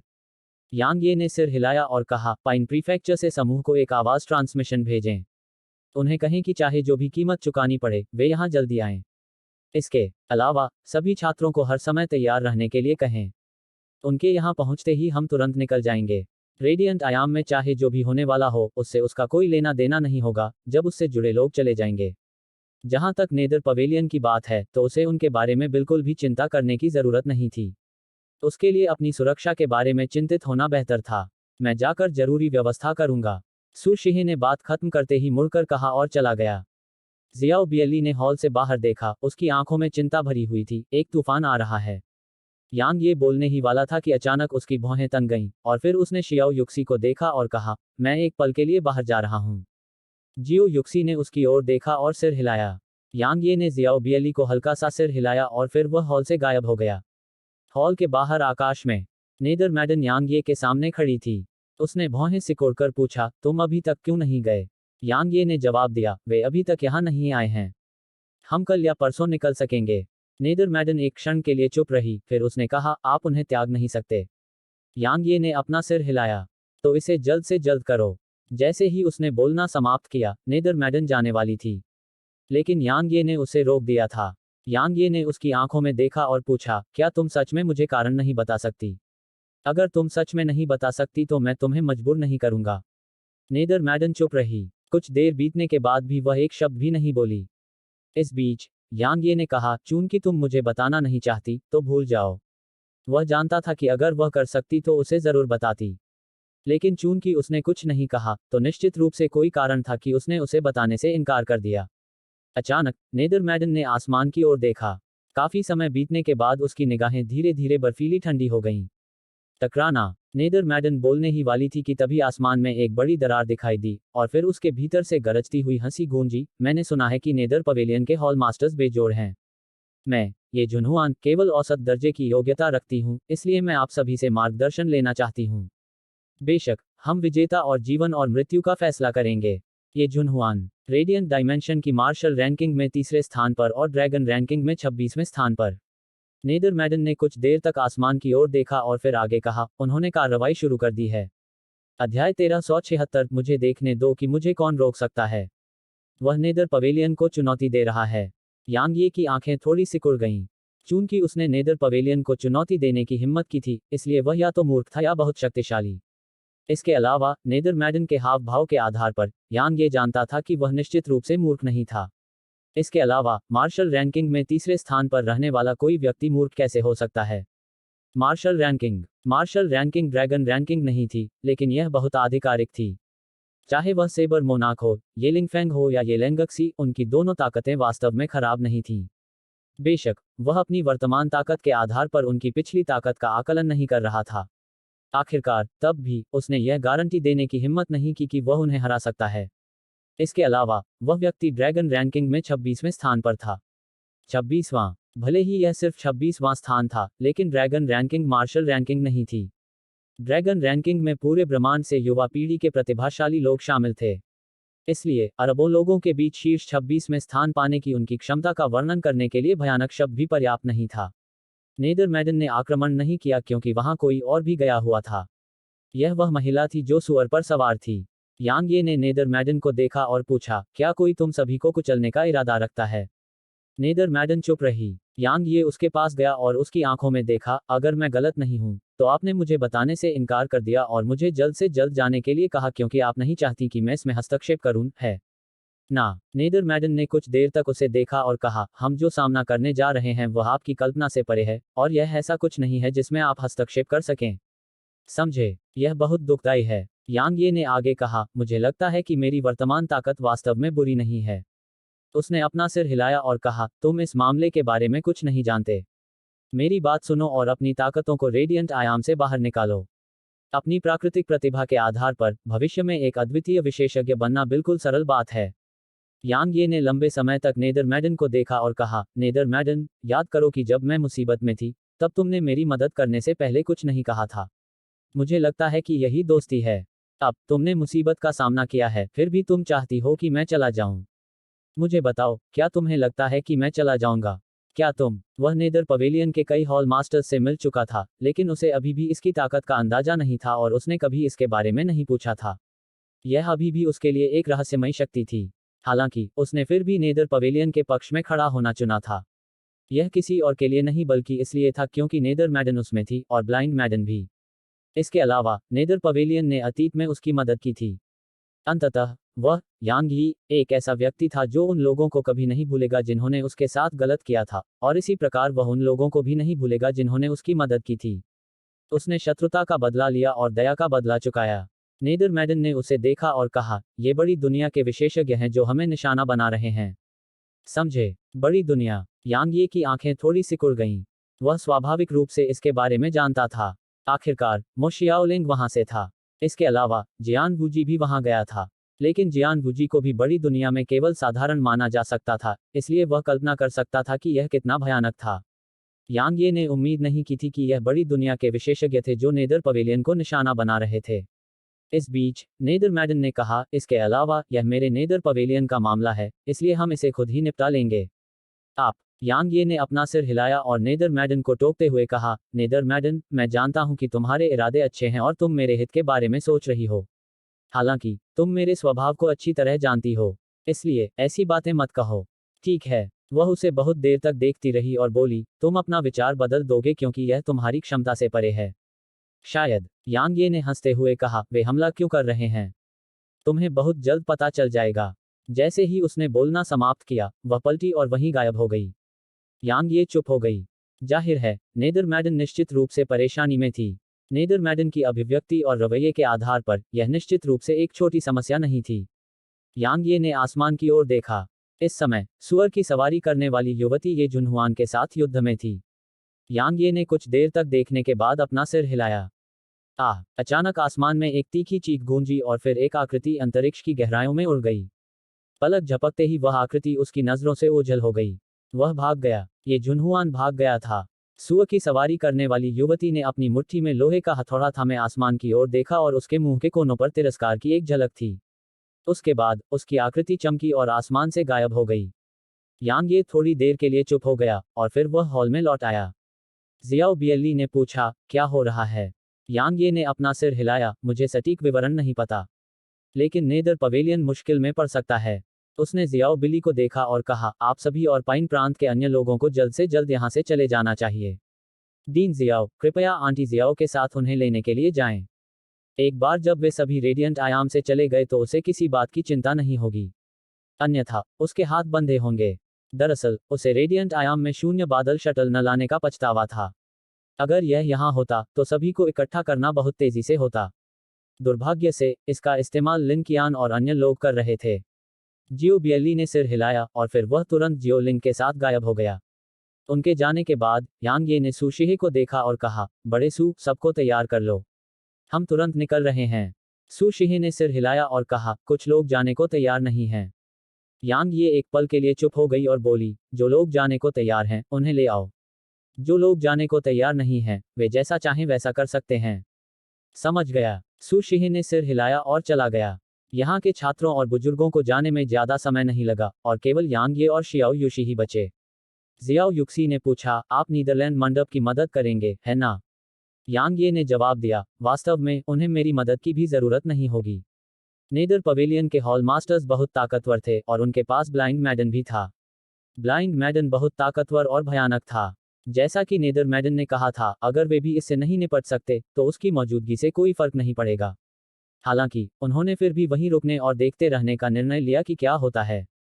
यदि नेदर पवेलियन की सहायता न होती तो लू वान, यू वुशुंग, शियाओ युक्सी और रेडियंट आयाम के अन्य सभी लोग संभवतः उसके लौटने से पहले ही गायब हो गए होते। अब जब वह मुसीबत में था तो स्वाभाविक रूप से उसने मदद करने का इरादा किया। जियो युक्सी ने यांग ये का हाथ लिया और धीरे से बोली, सावधान रहो। वह जानती थी कि नेदर पवेलियन किस प्रकार की शक्ति है, इसलिए उसके सामने आने वाली मुसीबत बिल्कुल भी छोटी नहीं होगी। यांग ये ने सिर हिलाया और फिर उसने उसे आदिकालीन पैगोडा के तीसरे स्तर पर खींच लिया। जियाओ युक्सी ने यांग ये को देखा और हैरान रह गई, यह जगह क्या है? यांग ये ने जवाब दिया, जब आप चाहें यहाँ खेती करें। प्राइमोडियल पैगोडा का तीसरा स्तर स्वर्ग को चुनौती देने वाला साधना कक्ष था और यह निश्चित रूप से किसी को थोड़े समय में जबरदस्त परिणाम प्राप्त करने की अनुमति देता था। बेशक वह बाहरी लोगों को साधना कक्ष में प्रवेश नहीं करने देगा, लेकिन जियाओ युक्सी स्पष्ट रूप से बाहरी व्यक्ति नहीं थी। इसके अलावा रेडियंट आयाम अब सुरक्षित नहीं था और वह उसे अपने से दूर नहीं रहने देना चाहता था, इसलिए सबसे सुरक्षित विकल्प उसे अपने पास रखना था। जियाओ युक्सी ने आसपास के माहौल पर नजर डाली और सिर हिलाया। ठीक है, उसे कभी भी लोगों के संपर्क में रहना पसंद नहीं है। इसके अलावा यहाँ साधना करने से न केवल उसे अपनी ताकत में तेजी से सुधार करने का मौका मिलेगा, बल्कि वह हर समय यांग ये के साथ रहने में भी सक्षम होगी। यांग ये आदिकालीन पैगोडा छोड़ने से पहले कुछ समय तक उसके साथ रहे। यांग ये हॉल के बाहर खड़े होकर आसमान की ओर देखने लगा। आसमान बहुत शांत था, हवा या बादलों का नामोनिशान नहीं था। यह असामान्य रूप से शांत था। यह तूफान से पहले की शांति थी। यांग ये जमीन पर पैर मोड़कर बैठ गया और चुपचाप इंतजार करने लगा। एक दिन बाद लू वान, यू बुशुंग और अन्य लोग अंततः आ पहुंचे। यू बुशुंग थोड़ा बड़ा हो गया था और लू वान एर परिपक्व हो गई थी। यू बुशुंग के चेहरे पर हल्की मुस्कान थी। तुम वापस आ गए। यांग ये ने सिर हिलाया और कुछ बोलने ही वाला था कि लू वान उसके पास आई और उसे गले लगा लिया। उसने एक शब्द भी नहीं बोला और बस उसे कसकर गले लगा लिया। यांग ये ने उसकी पीठ हल्के से थपथपाए और कहा, तुम्हें चिंतित करने के लिए मुझे खेद है। लू वान ने उसे छोड़ दिया और कहा, फिर से गायब मत होना। मैं ऐसा नहीं करूंगी। यांग ये ने धीरे से अपने चेहरे पर आए आंसू पोंछे और कहा, मैं ऐसा दोबारा नहीं करूंगी। वह जानता था कि जब भी उसके साथ कुछ होता था तो शियाओ युक्सी, लू वान, एर और दूसरी लड़कियां उसके बारे में सबसे ज्यादा चिंतित रहती थीं। वह समझ सकता था कि यह कैसा महसूस होगा, इसलिए उसने उन्हें अपने साथ रखने का फैसला किया। लू वान ने थोड़ा सिर हिलाया और फिर उसके चेहरे पर सामान्य भाव आ गए। वह गंभीरता से बोली, क्या यहाँ कुछ होने वाला है? यांग ये ने सिर हिलाया और दूसरों की तरफ देखा। रेडियंट आयाम में शायद कुछ बहुत बड़ा होने वाला है। सुरक्षा के लिए अभी मेरे साथ आओ। जैसे ही उसने बोलना समाप्त किया, उसने जियाओ बिली को देखा और कहा, डीन जियाओ, आवश्यक व्यवस्था करें। हमें क्वासी सम्राट दायरे में रहने वालों पर बोझ डालना होगा ताकि अन्य लोग रेडियंट आयाम से बाहर निकल सकें। जियाओ बियली ने सिर हिलाया। ठीक है।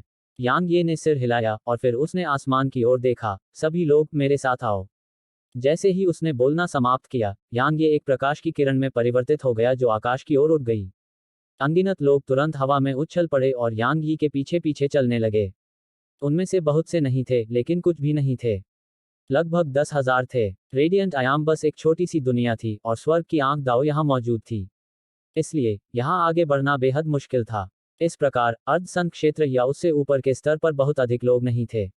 उन्हें आसमान से बहुत ऊपर पहुंचने में ज्यादा समय नहीं लगा और फिर कई अर्धसंत आगे बढ़ने में असमर्थ होने लगे। वे कमजोर थे और यहाँ दबाव कुछ ऐसा नहीं था जिसका वे विरोध कर सकते थे। सौभाग्य से उनके पास जियाओ बिली और अन्य लोगों की मदद थी, इसलिए वे बस थोड़ा धीमा हो गए। अचानक आकाश में लहरें उठीं और फिर उनके ऊपर एक बड़ी आंख दिखाई दी। स्वर्ग की आंख दाव। जैसे ही वह उनके ऊपर दिखाई दिया, एक भयानक दबाव की लहर उन पर टूट पड़ी। अनगिनत साधक भयानक रूप से पीले पड़ गए जब उन्होंने स्वर्ग की आंख दाव के दबाव को करीब से महसूस किया। कुछ तो कांपने से भी नहीं बच पाए। अचानक यांग ये ने अपनी उंगली ऊपर की ओर उठाई। एक ठंडी प्रकाश की किरण इतनी तेज गति से चली कि वे उसका पता भी नहीं लगा सके और स्वर्ग के नेत्र दाव से टकराए। टकराना। स्वर्ग दाव की आंख टूट गई। चलो चलें। जैसे ही उसने कहा, यांग ये उन्हें ऊपर ले गया। उन्हें फिर से रुकने में ज्यादा समय नहीं लगा, क्योंकि उनके ऊपर प्रकाश की एक पतली दीवार दिखाई देने लगी थी। दीप्तिमान आयाम की प्राकृतिक बाधा। यांग यी की आंखें थोड़ी सिकुड़ गईं और फिर स्वर्ग का कब्र का पत्थर उसकी मुट्ठी में आ गया। उसने उसे म्यान में रखा और तेजी से खींच लिया। तलवार की ऊर्जा की एक किरण ऊपर उठी और प्रकाश की बाधा से टकराए। टकराना। वह टुकड़ों में बिखर गया। तुम जाने की कोशिश कर रहे हो। वापस अंदर चले जाओ। जब अवरोध टूटा तो बाहरी अंतरिक्ष से एक आवाज आई। इस बीच यांग ये की आंखें थोड़ी सिकुड़ गईं और फिर उसने अपनी दाहिनी हथेली को पलट दिया। स्वर्ग के कब्र के पत्थर को तलवार के अग्रदूत के लिए बदल दिया गया। उसने इसे म्यान में रख लिया और ठंडे स्वर में बोला, मेरे साथ आओ। मुझे देखने दो कि मुझे कौन रोक सकता है। अध्याय 1377 अनुरक्षण। टकराना। अचानक बाहरी अंतरिक्ष की गहराई से दबाव की एक भयानक लहर उनकी ओर आई। यह बहुत शक्तिशाली थी और ऐसा लगा जैसे ब्रह्मांड उन पर टूट पड़ा हो। यांग यी के मुंह के कोनों पर क्रूरता की एक लकीर उभर आई जब वह उनके ऊपर खड़ा था और फिर उसके भीतर की तलवार की मंशा आसमान में उछल गई और दबाव की लहर की ओर बढ़ गई। टकराना। जैसे ही तलवार की मंशा उस भयानक दबाव के संपर्क में आई, वे हवा में ही फट गए। उसी समय वहां का स्थान हिंसक रूप से हिल उठा। चलो चलें। जैसे ही यांग ये ने बोलना समाप्त किया, उसने बाह्य अंतरिक्ष की ओर अपना अभियान जारी रखा। सभी लोग चलते रहो। जियाओ बियली ने तुरंत दूसरों को यांग ये के पीछे ले गया। तुम मौत को दावत दे रहे हो। यांग ये और बाकी लोग अभी ऊपर की ओर बढ़े ही थे कि तभी बाहरी अंतरिक्ष की असीम गहराई से एक भयंकर चीख सुनाई दी। उसके बाद अचानक बाहरी अंतरिक्ष की गहराई से एक विशाल क्षीण हाथ उभरा, और फिर उसने दबाव की एक राक्षसी लहर लेकर यांग ये के समूह पर जोर से पंजे से हमला किया, ताकि उन्हें टुकड़ों में काट सके। जियाओ बिली और अन्य लोग इसे देखकर पीले पड़ गए। इसका विरोध करने की बात तो दूर, इससे निकलने वाला दबाव ही कुछ ऐसा था जिसका वे विरोध नहीं कर सकते थे। अगर यांग ये उनके सामने न होता और इसे पूरी तरह से रोक न रहा होता, तो सिर्फ दबाव ही उन्हें टुकड़े टुकड़े करने के लिए पर्याप्त होता। वे सभी यांग ये को देख रहे थे। यांग ये की आंखें थोड़ी सिकुड़ गईं, जबकि उनके भीतर एक ठंडी चमक टिमटिमा रही थी। उसने अपनी तलवार नहीं खींची क्योंकि यह उसके तलवार खींचने के योग्य नहीं था। उसने बस अपना दाहिना हाथ आगे बढ़ाया, और फिर रीबर्थ रैंक तलवार का इरादा तुरंत आगे बढ़ा। हालांकि तलवार के इरादे को तेजी से पीछे हटने में ज्यादा समय नहीं लगा। कुछ ही समय में यह एक चरम सीमा तक संघनित हो गया था, और फिर टकराना। अचानक एक भयानक शक्ति की लहर फूट पड़ी, और वह विशाल हाथ की ओर प्रचंड बाढ़ की तरह बढ़ी। टकराना। एक जोरदार विस्फोट हुआ और वह टुकड़ों में बिखर गया, और फिर ऊर्जा की एक लहर तेजी से आसपास की ओर बह गई। लेकिन प्रकाश की एक किरण चमकने में बस एक पल लगा, और फिर ऊर्जा की लहर तुरंत सैकड़ों धाराओं में कट गई और फिर वहीं गायब हो गई। यांग ये ने ऊपर देखा, और उसके मुंह के कोनों पर तिरस्कार का भाव उभरा। क्या तुमने खुद को दिखाने की हिम्मत नहीं की? यह कोई देवता नहीं बल्कि एक अर्ध देवता था। हालांकि वह अर्ध देवता पिछले अर्ध देवताओं की तुलना में बहुत शक्तिशाली और बहुत शक्तिशाली था। हालांकि उसे अभी भी अपनी क्षमता पर भरोसा था कि अगर वह साथी खुद को दिखाने की हिम्मत करता है तो वह उस अर्ध देवता को तुरंत नष्ट कर देगा। जाहिर है, वह अर्ध देवता उससे डरता था, इसलिए वह बस बाहरी अंतरिक्ष में दूर छिपा हुआ था और खुद को नहीं दिखा रहा था। जहां तक यांग यी का सवाल है, उसने उस अर्ध देवता की तलाश में जाने की हिम्मत नहीं की।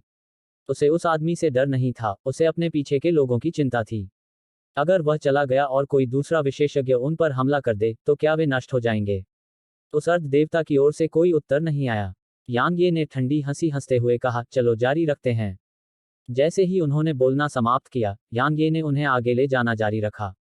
उस विशेषज्ञ ने फिर से हमला नहीं किया, लेकिन यांग ये ने अपनी सतर्कता नहीं छोड़ी, क्योंकि उसे लग रहा था कि विशेषज्ञ अभी नहीं गया है। लगभग 1 घंटे बाद, यांग ये ने समूह का नेतृत्व करते हुए लिन कियान और अन्य लोगों के साथ मिलकर हमला किया। शून्य बादल शटल पर फेन कैंग्यान ने पूछा, आपका पीछा किया गया था? यांग ये ने सिर हिलाया और फिर अपना दाहिना हाथ हिलाकर दूसरों को शून्य बादल शटल में जाने का आदेश दिया। ठीक उसी समय जब यांग ये ने आदेश दिया, उसने अचानक ऊपर देखा। बाहरी अंतरिक्ष के भीतर का स्थान अचानक हिंसक रूप से कांपने लगा था, और फिर एक काली उंगली जो लगभग 3 किलोमीटर लंबी थी, अचानक वहां से उभरी। यह बहुत तेज थी और तुरंत उनके ऊपर आसमान में आ गई। यांग ये के हाव भाव में कोई बदलाव नहीं आया। उसने बस एक कदम आगे बढ़ाया और स्वर्ग का कब्र का पत्थर उसकी मुट्ठी में आ गया। यांग ये ने अपना दाहिना पैर नीचे पटका, और फिर वह रक्त की लाल किरण में परिवर्तित हो गया जो काली उंगली से टकराए। अनुभव करना। काली उंगली तुरंत 2 टुकड़ों में कट गई। अचानक वहां से प्रकाश की एक सुनहरी किरण निकली, और वह तुरंत यांग ये के सामने आ गई। यह बहुत तेज थी। नहीं, यह अंतरिक्ष से होकर गुजरी थी। दुश्मन ने हमला करने के लिए सबसे सही मौके का फायदा उठाया था, क्योंकि जिस समय यांग ये ने काली उंगली को चीर दिया था, ठीक उसी समय प्रकाश की सुनहरी किरण यांग ये के सामने आ गई थी। इसलिए यांग ये के पास बचने का बिल्कुल भी समय नहीं था। इसके अलावा उसकी तलवार आगे बढ़ रही थी और ऐसा लग रहा था कि वह जानबूझकर सुनहरी रोशनी की किरण से टकरा रही थी। टकराना। प्रकाश की किरण यांग ये से टकराए और शून्य बादल शटल पर सभी के हाव भाव एकदम बदल गए। अचानक प्रकाश की किरण टुकड़ों में बिखर गई और फिर यांग ये उनके सामने प्रकट हुआ। यांग ये के सामने एक ढाल थी और यांग ये पूरी तरह से ठीक था। यह देखकर सभी ने राहत की सांस ली। इस बीच यांग ये ने फैंटम शील्ड पर नजर डाली। इस समय इस पर कई दरारें दिखाई दे रही थीं, और अगर वह इसका इस्तेमाल इस तरह के किसी और हमले का सामना करने के लिए करता तो यह निश्चित रूप से नष्ट हो जाता। भले ही यह एक शून्य रैंक का खजाना था, लेकिन वह एक अर्ध देवता का सामना कर रहा था। यह कहा जा सकता है कि फैंटम शील्ड शून्यवादियों के हमलों का विरोध करने में पूरी तरह सक्षम थी, लेकिन यह स्पष्ट रूप से अर्ध देवताओं के खिलाफ अपर्याप्त थी। यांग ये ने फैंटम शील्ड को संग्रहित किया, और फिर उसने फेन कैंग्यान और अन्य लोगों को देखा, चले जाओ। स्काई रिवर स्टेलर क्षेत्र के टेलीपोर्टेशन गठन की ओर बढ़ो और स्टेलर सिटी की यात्रा करो। फेन कैंग्यान ने यांग ये की तरफ देखा। इस समय उसके दिल में तूफानी लहरें उठ रही थीं। यह एक अर्ध देवता था जिसने पहले हमला किया था, एक सच्चा अर्ध देवता। हालांकि यांग ये ने एक अर्ध देवता के हमले को इतनी आसानी से निपटा दिया था। इसके अलावा उस अर्ध देवता ने खुद को दिखाने और यांग ये से लड़ने की हिम्मत भी नहीं की। यांग ये की ताकत इतनी भयानक थी यंग मिस, आप सही थीं। फेन कैंग्यान ने एक गहरी सांस ली और फिर वह मुड़ा और दूसरों की ओर देखा। चलो चलें। इस समय वह शून्य बादल शटल पर सबसे मजबूत था। इसलिए वह तलवार गठबंधन और शून्य बादल शटल के सभी विशेषज्ञों की कमान संभाल रहा था। शून्य बादल शटल ने उन सभी को दूर तक पहुंचाया, जबकि यांग ये ने उनका अनुरक्षण किया। इस बार अर्ध देवता ने हमला नहीं किया, इसलिए उनकी यात्रा पूरी तरह से शांतिपूर्ण रही। हालांकि यांग ये ने अपनी सतर्कता बिल्कुल भी कम नहीं की, क्योंकि वह अर्ध देवता अभी भी उनका पीछा कर रहा था। अध्याय 1378 उससे कहो कि वह मेरे पास है। लगभग 1 घंटे बाद यांग ये ने उन्हें टेलीपोर्टेशन फॉर्मेशन तक पहुंचाया जो स्टेलस सिटी की ओर जाता था। अचानक अंतरिक्ष का एक दूर का विस्तार तरंगित हुआ, जिससे उनके भाव थोड़े बदल गए। जाहिर है वह अर्ध देवता हमला करने वाला था। हालांकि यांग ये के पीछे अचानक पंखों की एक जोड़ी दिखाई दी और फिर वह मौके पर ही गायब हो गया। अन्य लोग अभी सदमे से उबर भी नहीं पाए थे कि 10,000 किलोमीटर दूर से एक तलवार से प्रकाश की किरण निकलती दिखाई दी। ओह! अचानक अंतरिक्ष के भीतर से तलवार की आवाज गूंजी और फिर वहां से एक तीखी और दयनीय चीख आई। उसी समय वह क्षेत्र अचानक इतना काला हो गया था कि वहां तारे भी दिखाई नहीं दे रहे थे। यह अंतरिक्ष में एक ब्लैक होल था। कुछ ही समय बाद अचानक से काली दीवार की मरम्मत हो गई और अंतरिक्ष सामान्य हो गया। इस बीच फेन कैंग्यान और अन्य लोगों ने प्रकाश की एक किरण देखी और वह फैल गई और यांग ये की आकृति प्रकट हुई। उसका चेहरा थोड़ा पीला पड़ गया था। फेन कैंग्यान ने पूछा, वह मर गया है? यांग ये ने सिर हिलाया। यांग ये शुरू से ही उस आदमी को मारना चाहता था। हालांकि वह आदमी बहुत दूर था, इसलिए यांग ये ने कोई जोखिम लेने की हिम्मत नहीं की। फिर भी अब वह उस विशेषज्ञ के बहुत करीब था। अगर कोई शून्य बादल शटल पर हमला भी करता तो भी वह कुछ ही समय में वापस लौट सकता था। इस बीच जियाओ बियली ने अचानक पूछा, संरक्षक गठबंधन ने कोई देवता क्यों नहीं भेजा है? यांग यी की आंखों में भी हैरानी की एक झलक दिखाई दी, क्योंकि वह भी जवाब जानना चाहता था। वे स्पष्ट रूप से जानते थे कि अर्ध देवता उसका विरोध करने में सक्षम नहीं थे, फिर भी उन्होंने देवताओं को नहीं भेजा। यह समझ में नहीं आया। उनके देवता ज्यादातर स्वर्ग के बादलों के तारकीय क्षेत्र में हैं। इस बीच फैन कैंग्यान ने धीमी आवाज में कहा, अगर मैं गलत नहीं हूं तो स्काई रिवर तारकीय क्षेत्र में उनके मुख्यालय की रक्षा करने के लिए केवल एक देवता बचा है। इसलिए वह निश्चित रूप से कहीं जाने की हिम्मत नहीं करेगा, क्योंकि अगर वह चला गया तो स्काई रिवर तारकीय क्षेत्र को निश्चित रूप से गंभीर नुकसान उठाना पड़ेगा यदि अन्य तारकीय क्षेत्रों ने अचानक हमला किया। तो यही कारण है। यांग ये ने धीरे से अपनी मुट्ठियां भींच लीं। चूंकि उनके देवता स्वर्ग के बादलों के तारकीय क्षेत्र में थे, यांग ये कल्पना कर सकता था कि लेडी को किस दबाव का सामना करना पड़ रहा होगा। फैन कैंग्यान ने यांग ये को देखा। पहले उसे लगा था कि अगर यांग ये स्वर्ग के बादलों के तारकीय क्षेत्र में भी चला जाए तो भी कुछ नहीं बदलेगा, लेकिन अब उसे लगा कि यांग ये काफी उपयोगी हो सकता है। यांग ये चुप रही। क्या मुझे लेडी के पास जाना चाहिए या नेदर पवेलियन की मदद के लिए यहीं रहना चाहिए? दोनों ही बहुत जरूरी थे। इस बीच फेन कैंग्यान अचानक बोला, यदि आप अभी स्वर्ग के बादलों के तारकीय क्षेत्र में नहीं जा सकते हैं तो मेरे पास एक विचार है। यांग ये ने कहा, आगे बढ़ो। फेन कैंग्यान ने कहा, वास्तव में यह वहां पर इतना जरूरी नहीं है। हमारी ताकत के आधार पर हमारे लिए लगभग 1 साल तक बने रहना कोई समस्या नहीं होनी चाहिए, क्योंकि हमने केवल 2 देवताओं को खोया है। हालांकि यंग मिस को निश्चित रूप से बहुत ज्यादा दबाव सहना होगा। इसलिए यदि आप उसकी मदद के लिए 2 देवताओं को भेजने में सक्षम हैं तो उसके द्वारा अनुभव किया गया दबाव निश्चित रूप से बहुत कम हो जाएगा। यांग ये ने धीमी आवाज में कहा, देवता क्षेत्र में मेरा कोई नहीं है। फेन कैंग्यान ने जवाब दिया, आप उन्हें काम पर रख सकते हैं। यांग ये ने भौहें सिकुड़ी, किराए पर? फैन कैंग्यान ने सिर हिलाया। वहां एक तारकीय क्षेत्र है जिसे भाड़े का तारकीय क्षेत्र कहा जाता है। वहां केवल एक ही शक्ति है और जब तक आप दिव्य क्रिस्टल खरीद सकते हैं आप अपनी मदद के लिए देवताओं को नियुक्त कर सकते हैं। हालांकि यह बहुत महंगा है। एक दिन के लिए एक देवता को नियुक्त करने के लिए 10,000 दिव्य क्रिस्टल खर्च होते हैं। इसके अलावा अगर उन्हें कोई ऐसा खतरा आता है जिससे वे पार नहीं पा सकते तो वे चले जाएंगे। प्रतिदिन 10,000 दिव्य क्रिस्टल। यांग ये की पलकें झपक उठीं। यह बहुत महंगा है। यांग ये एक पल के लिए चुप रही और जवाब दिया, स्वर्गीय दानव तारकीय क्षेत्र ने उन्हें स्वर्ग के बादलों के तारकीय क्षेत्र से निपटने के लिए क्यों नहीं नियुक्त किया है? फैन कैंग्यान ने अपना सिर हिलाया और कहा, वे स्वाभाविक रूप से ऐसा करना चाहते हैं, लेकिन भाड़े का तारकीय क्षेत्र उनकी मदद नहीं करेगा, क्योंकि उनके तारकीय क्षेत्र अतीत में एक बार टकराए थे। अगर वे दिव्य दानव तारकीय क्षेत्र से बिल्कुल कमजोर नहीं होते तो भाड़े का तारकीय क्षेत्र उन्हें कुचलने के लिए हमारे साथ गठबंधन भी कर सकता था। लेकिन इस समय हम दिव्य दानव तारकीय क्षेत्र की तुलना में बहुत कमजोर हैं, इसलिए कोई भी शक्ति हमारी मदद करने को तैयार नहीं है और भाड़े का तारकीय क्षेत्र भी स्वाभाविक रूप से ऐसा नहीं करेगा, क्योंकि अगर वे आते हैं तो वे जो कीमत चुकाते हैं और जो लाभ उन्हें मिलता है वह आनुपातिक नहीं होगा। तो यही कारण है। यांग ये ने सिर हिलाया। इस समय स्वर्ग के बादल तारकीय क्षेत्र बहुत कमजोर था, इसलिए यह हारना तय था। ऐसी परिस्थितियों में अन्य शक्तियां स्वाभाविक रूप से इसे मदद नहीं करेंगी। स्वर्गीय दानव तारकीय क्षेत्र कितना मजबूत है? यांग ये ने स्वाभाविक रूप से इस सवाल पर समय बर्बाद नहीं किया। जहां तक उसका सवाल था, चाहे वह कितना भी मजबूत क्यों न हो, वह फिर भी स्वर्ग के बादलों के तारकीय क्षेत्र की ओर बढ़ेगा। यांग ये ने आसपास के माहौल पर नजर डाली और कहा, स्टेलर सिटी की ओर बढ़ो और लियुन के पास जाओ। उससे कहो कि वह तुम्हें 50,000 दिव्य क्रिस्टल दे ताकि तुम 5 देवताओं को काम पर रख सको। इसके अलावा तुम्हें स्टेलर सिटी में रहने की जरूरत नहीं है। सम्राट क्षेत्र और उससे ऊपर के सभी लोगों को स्वर्ग के बादलों के स्टेलर क्षेत्र में ले जाओ। फैन कैंग्यान ने सिर हिलाया। आखिरकार वे विशेषज्ञ स्वर्ग के बादलों के तारकीय क्षेत्र के लिए बेहद मददगार होंगे।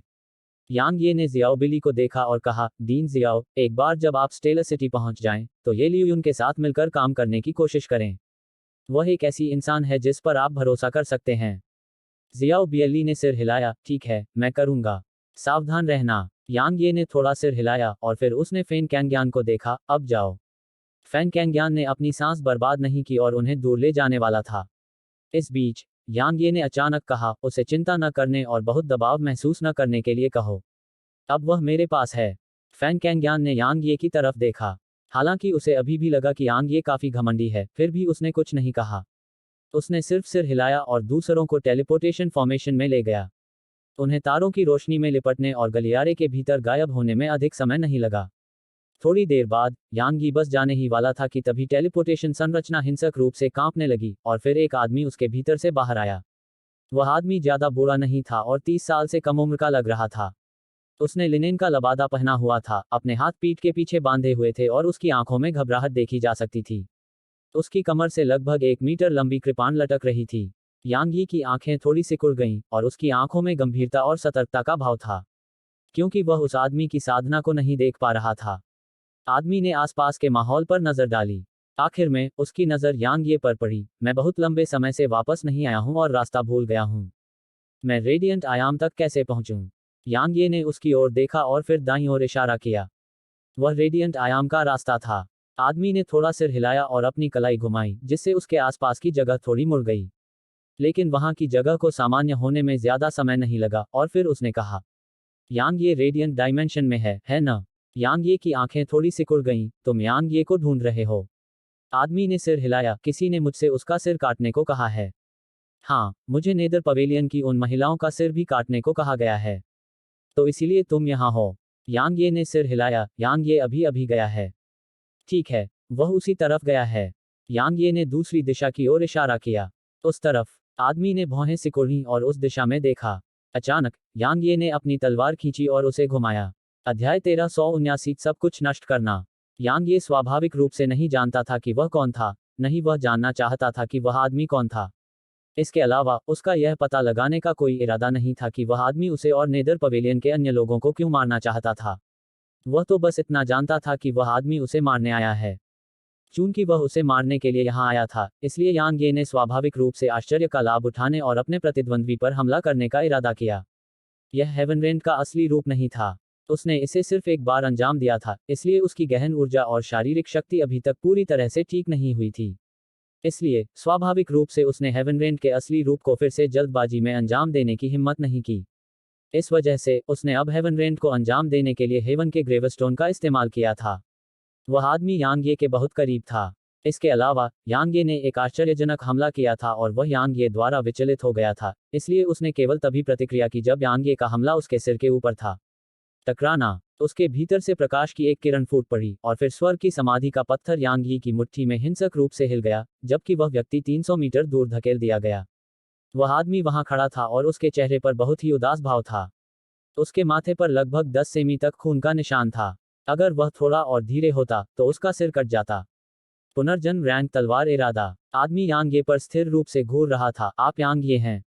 यांग ये ने उस आदमी पर अपनी सांसें बर्बाद नहीं की। जिस क्षण वह आदमी बोल रहा था, ठीक उसी क्षण यांग ये ने अपना दाहिना पैर नीचे पटका और आगे की ओर बढ़ गया। जैसे ही वह आदमी से 6 मीटर दूर पहुंचा, प्राचीन म्यान में गहरी ऊर्जा का प्रवाह हुआ और फिर उसने अपनी तलवार निकाली और उसे आदमी पर घुमाया। वह इस बात को लेकर उत्सुक नहीं था कि वह आदमी यह कैसे पहचान पाया कि उसकी तलवार की मंशा पुनर्जन्म रैंक की तलवार की मंशा थी, क्योंकि उस आदमी द्वारा उत्सर्जित प्रकाश की किरण भी पुनर्जन्म रैंक पर थी। जब उस आदमी ने यांग ये को बिना कुछ कहे हमला करते देखा तो उसकी आंखों में एक अजीब सी क्रूरता की झलक दिखाई दी। इसलिए उसने अपनी सांसें बर्बाद नहीं की। उसने अपने दाहिने हाथ से अपनी तलवार पकड़ी और फिर उसे यांग ये पर घुमाया। उसने यांग ये के खिलाफ सीधे जाने का फैसला किया था। यांग ये के मुंह के कोनों पर एक ठंडी मुस्कान उभर आई जब उसने देखा कि वह आदमी उसके खिलाफ सीधे लड़ने का फैसला करता है। उसकी मौजूदा शारीरिक शक्ति न केवल मनुष्यों के साथ नजदीकी लड़ाई के लिए पर्याप्त थी, बल्कि उसे राक्षस जानवरों से लड़ने में भी कोई समस्या नहीं होगी। झंकार, तलवार और कृपाण टकराने ही वाले थे कि दोनों हिंसक रूप से हिल गए और फिर वह आदमी 1 किलोमीटर दूर जा गिरा। यांग ये स्वाभाविक रूप से हमला करना बंद नहीं करेगा। उसके पीछे के पंख फड़फड़ाए और वह प्रकाश की किरण में बदल गया जो उस आदमी की ओर एक ऐसी गति से चली जो आंखों से दिखाई नहीं दे रही थी। उस आदमी की आंखों के कोने हल्के से झपकाए जब उसने यांग ये को मौके पर ही गायब होते देखा। यांग ये की गति उसकी कल्पना से कहीं ज्यादा थी। आदमी की प्रतिक्रिया बिल्कुल भी धीमी नहीं थी। उसने अपने दाहिने हाथ से अपनी कृपाण की मूठ पकड़ी, अपने बाएं पैर को नीचे की ओर टैप किया और फिर काउंटरफोर्स पर भरोसा करके प्रकाश की एक घूमती हुई किरण में तब्दील हो गया जो यांग ये की ओर बढ़ गई। जहां भी वह गुजरा, यहां तक अंतरिक्ष भी सर्पिलाकार पैटर्न में बंटा हुआ था। ठीक इसी तरह दोनों एक बार फिर एक दूसरे से टकरा गए।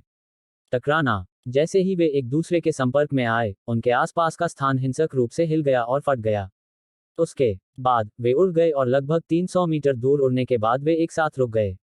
हालांकि उनके रुकने के बाद उनके आसपास का स्थान फिर से हिंसक रूप से हिल गया। यह वह बची हुई शक्ति थी जो उन्होंने अधिकांश प्रतिरोध करने के बाद स्वयं को रोक लिया था। उन्होंने हवा में एक दूसरे को देखा और उनकी आंखों में गंभीरता की झलक थी। यांग ये ने अपने सामने वाले आदमी को कभी कम नहीं आंका था, इसलिए उसने शुरू से ही अपनी पूरी ताकत लगा दी थी। लेकिन उस आदमी की ताकत उसकी कल्पना से कहीं ज्यादा भयानक थी। खास तौर पर आखिरी हमला।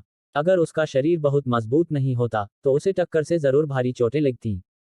सर्पिल हमला बेहद शक्तिशाली था और उसमें मौजूद ताकत वास्तव में उसकी शारीरिक ताकत के बराबर थी।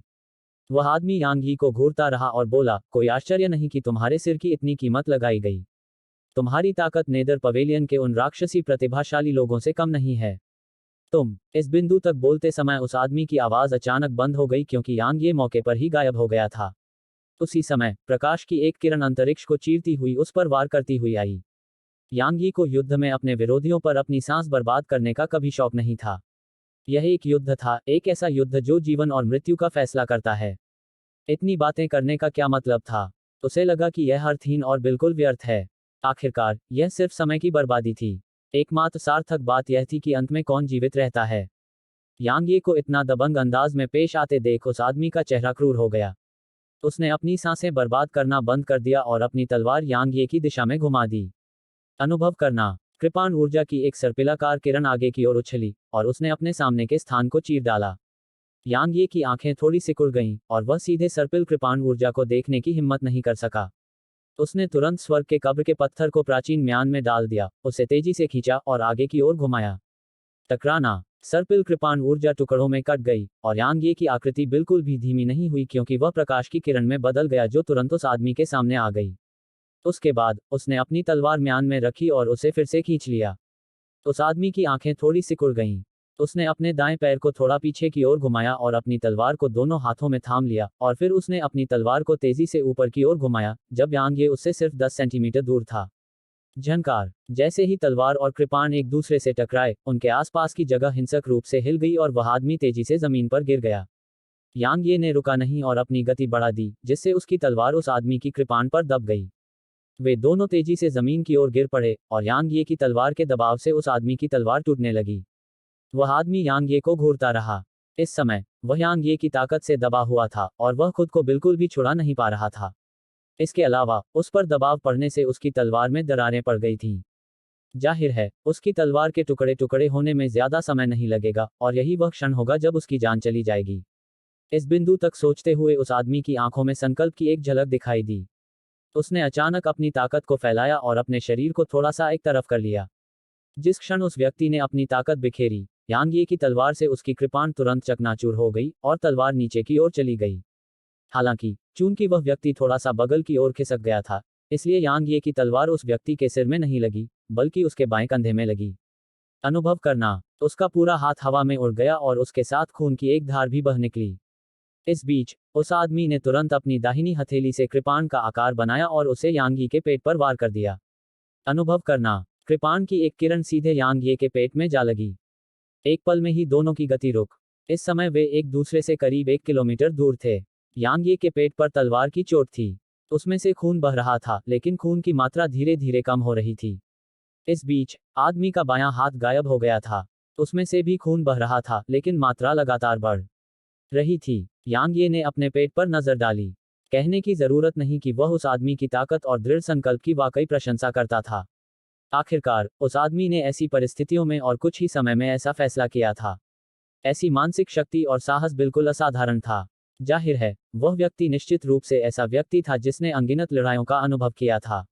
इसके बाद एक क्षण का मौन छा गया। ठीक उसी समय जब यांग फिर से हमला करने वाला था, उस आदमी ने अपना दाहिना हाथ कस लिया और उसकी मुट्ठी में एक ऊर्जा कृपाण आ गई। उसके बाद उसका दाहिना पैर उसके नीचे अंतरिक्ष के विस्तार से रगड़ा और कुछ दर्जन सेंटीमीटर पीछे चला गया, और फिर उसने दोनों हाथों से ऊर्जा कृपाण को पकड़ लिया और उसे दूर से यांग पर घुमाया। शून्य आत्मा स्लैश। जैसे ही उसने कहा, वह तुरंत अपनी मुट्ठी में ऊर्जा कृपाण पकड़े हुए यांग के सामने प्रकट हुआ। यांग ने तुरंत अपने चेहरे पर एक गंभीर भाव प्रकट किया, क्योंकि उस आदमी का शरीर अभी भी बहुत दूर था। यह कोई ऐसा शरीर नहीं था जो उससे पहले आया था, न ही यह कोई आत्मा का शरीर था। यह एक ऊर्जा शरीर था। यह एक ऊर्जा शरीर था जिसे उस आदमी ने बनाया था। हालांकि यह एक ऊर्जा शरीर था, लेकिन इसकी ताकत बहुत भयानक थी। जैसे ही यह यांग के सामने पहुंचा, इससे निकलने वाली भयानक ऊर्जा ने यांग को लगभग 10 कदम पीछे धकेल दिया। यह एक कृपाण तकनीक थी जो शून्य रैंक को पार कर गई थी। यांग ने लापरवाही से काम करने की हिम्मत नहीं की। उसने स्वर्ग के कब्र के पत्थर को म्यान में रखा और फिर तेजी से उसे खींचकर आगे की ओर घुमाया। टकराना, तारों भरे आकाश में एक जोरदार विस्फोट की आवाज गूंज उठी। धमाका, यांग की आकृति को 100 मीटर पीछे धकेले जाने पर एक और धीमा विस्फोट हुआ। यांग ने अपनी तलवार पर नजर डाली और उसने पाया कि उसकी चमक काफी कम हो गई थी।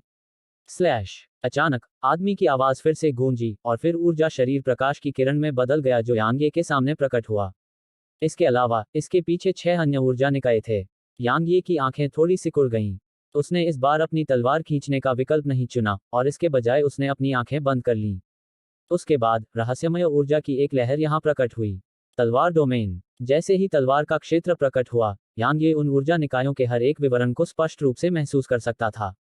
उसके बाद उसने धीरे से स्वर्ग के ग्रेवस्टोन को आगे की ओर मारा, और यह बिल्कुल ऐसा ही हल्का वार था जिससे उसके सामने एक ऊर्जा निकाय टूट गया।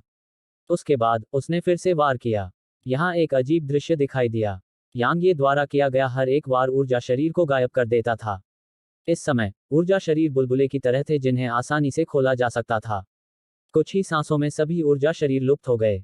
उस आदमी के चेहरे पर बहुत ही भद्दा भाव था, तलवार के एक झटके से सारी तकनीकें नष्ट कर देना। यांग ने अपनी तलवार पर नजर डाली और फिर उसके मुंह के कोनों पर एक मुस्कान उभर आई। उसने पहले इस क्षमता का उपयोग नहीं किया था क्योंकि उस आदमी की कृपाण ऊर्जा बहुत तेज थी, और यह इतनी तेज थी कि उसे इसकी खामियों को देखने का भी समय नहीं मिला। लेकिन एक बार जब उसने तलवार डोमेन का उपयोग किया, तो वह ऊर्जा निकायों के हर एक विवरण और गति को महसूस करने में सक्षम था जब वे तलवार डोमेन द्वारा घेरे गए थे। तलवार डोमेन और प्रबुद्ध तलवार दिल एक आदर्श संयोजन थे। जब तक कि उसके दुश्मन की गति जियानजू या ब्लाइंड मैडन के स्तर पर न हो, अन्यथा वह अपने प्रतिद्वंद्वी के हमलों को आसानी से कुचल देगा। यांग ने अपनी सांस बर्बाद नहीं की और वहीं गायब हो गया। वह उस आदमी के सामने था जब उसकी आकृति फिर से प्रकट हुई। टकराना। जब वह व्यक्ति लगभग 1 किमी दूर जाकर गिरा तो एक धीमा विस्फोट हुआ तथा उसके मुंह के कोने पर लाल रंग का निशान रह गया। ठीक जब यांग अपनी बात जारी रखने ही वाला था, तभी अचानक दूर से टेलीपोर्टेशन फॉर्मेशन से एक आवाज आई। मार्शल रैंकिंग के प्रतिष्ठित दूसरे रैंक के विशेषज्ञ सू दाओमिंग को वास्तव में पीटा जा रहा है। कितना दयनीय है। जैसे ही आवाज गूंजनी बंद हुई, एक आलीशान पोशाक में एक आदमी टेलीपोर्टेशन फॉर्मेशन से बाहर आया। वह आदमी अकेला नहीं था, उसके साथ एक हरे रंग की पोशाक में एक महिला और एक छोटा आदमी था। इसके अलावा उनके पीछे एक भेड़िए के आकार के जानवर पर सवार एक छोटी सी महिला भी थी। वे सभी 4 शून्यवादी थे। अगर सू दाओमिंग नामक आदमी को भी शामिल कर लिया जाए तो यहाँ 5 शून्यवादी थे।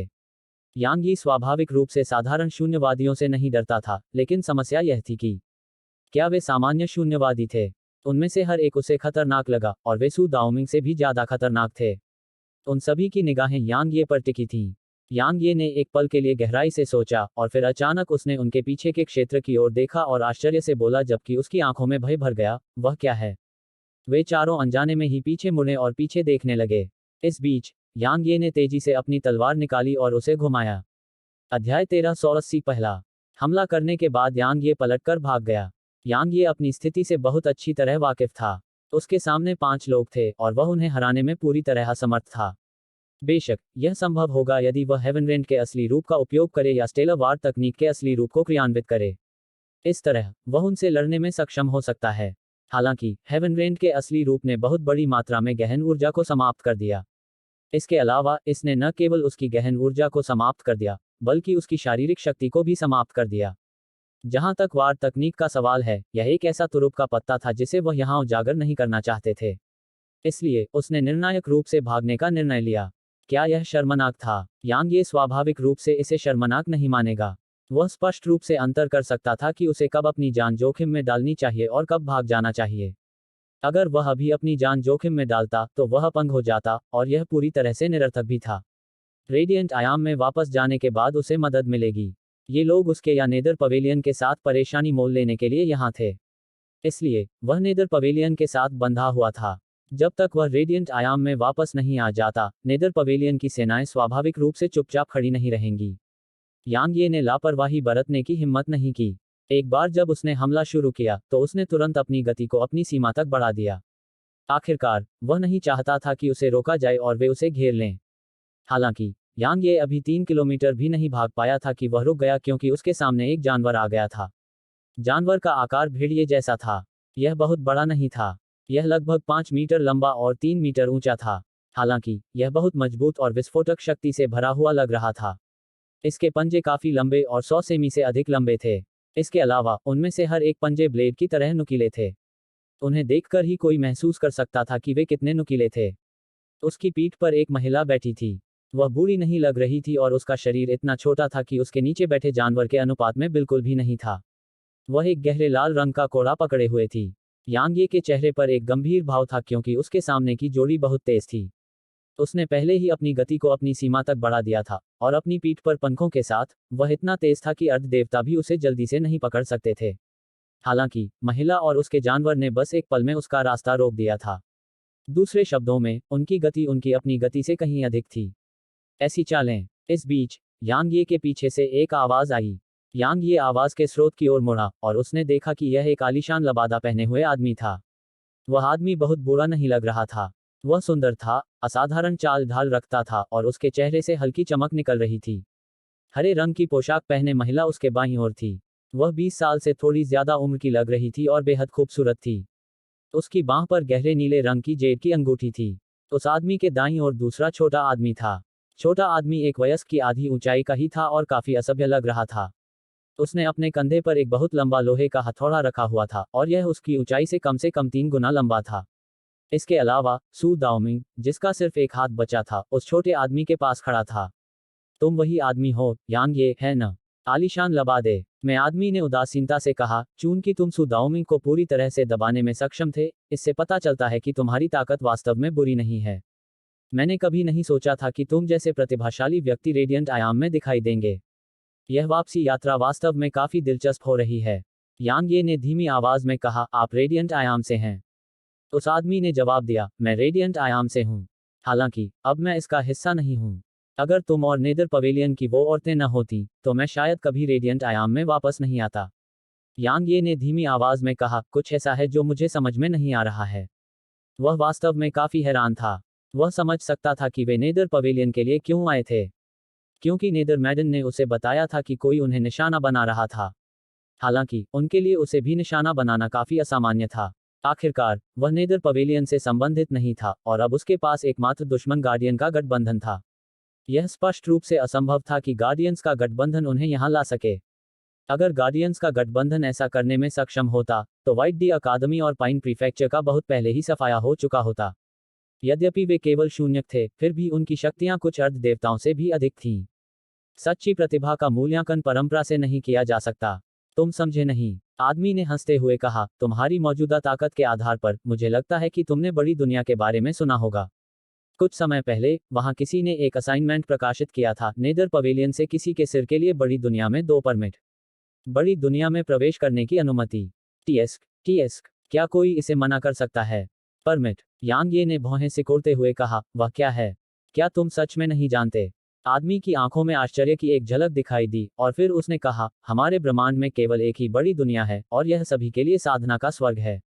क्योंकि इसमें न केवल प्रचुर मात्रा में आत्मिक ऊर्जा है, बल्कि इसमें उच्च स्तर की बैंगनी ऊर्जा भी है। जब तक हम वहां जाते हैं, हमारी ताकत छलांग और सीमा से बढ़ती जाएगी।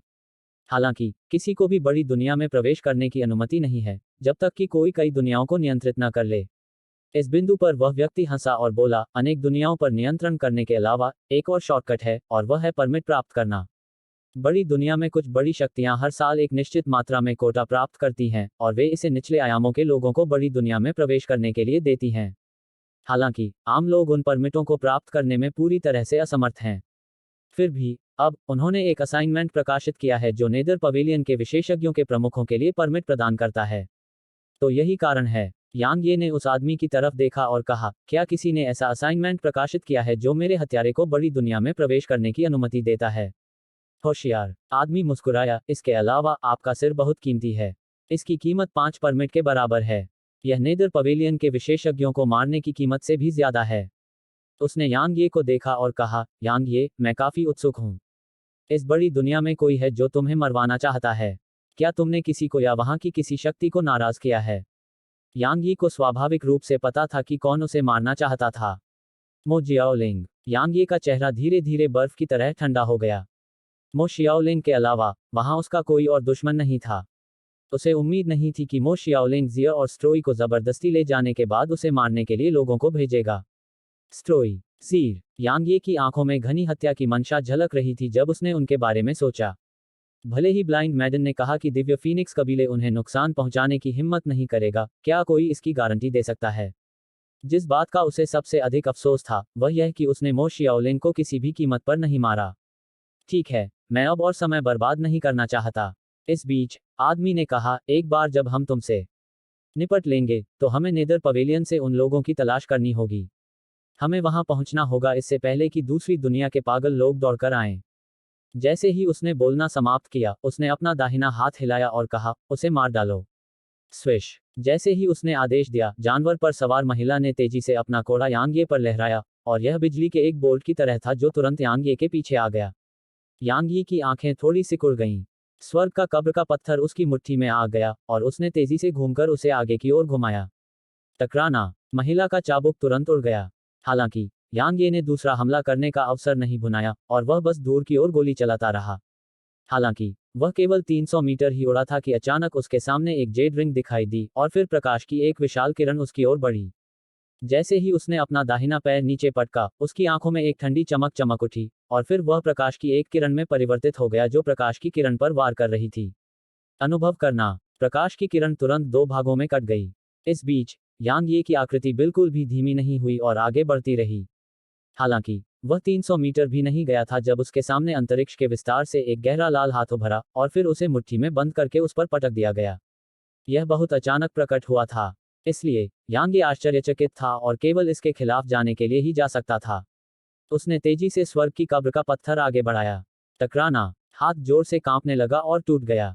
हालांकि यांग ये को करीब 100 मीटर पीछे धकेल दिया गया।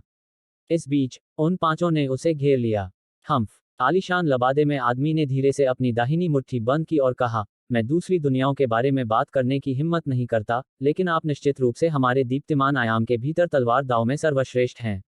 इसके अलावा आपकी गति भी चौंकाने वाली है। अगर यह जियाओ क्यूई और उसके छाया दानव भेड़िया के लिए नहीं होता, तो हम वास्तव में आपको मारने में असमर्थ हो सकते थे। आखिरकार हम आपको पकड़ नहीं सकते। जब उसने बोलना समाप्त किया, तो उसकी आवाज में उपहास का भाव था। जाहिर है, वह यांग यी के भागने के कदम को नीची नजर से देख रहा था। यांग ये ने हंसते हुए कहा, तुम्हारा नाम क्या है? हुआ त्यान युवान। वह आदमी उदासीनता से बोला, हो सकता है कि आपने मेरे बारे में न सुना हो। हालांकि आपने मार्शल रैंकिंग के नंबर 1 विशेषज्ञ के बारे में जरूर सुना होगा। वह मैं हूं। पहला। यांग ये की आंखों के कोने फड़क उठे। उसे उम्मीद नहीं थी कि उसके सामने खड़ा आदमी वास्तव में मार्शल रैंकिंग में पहला होगा।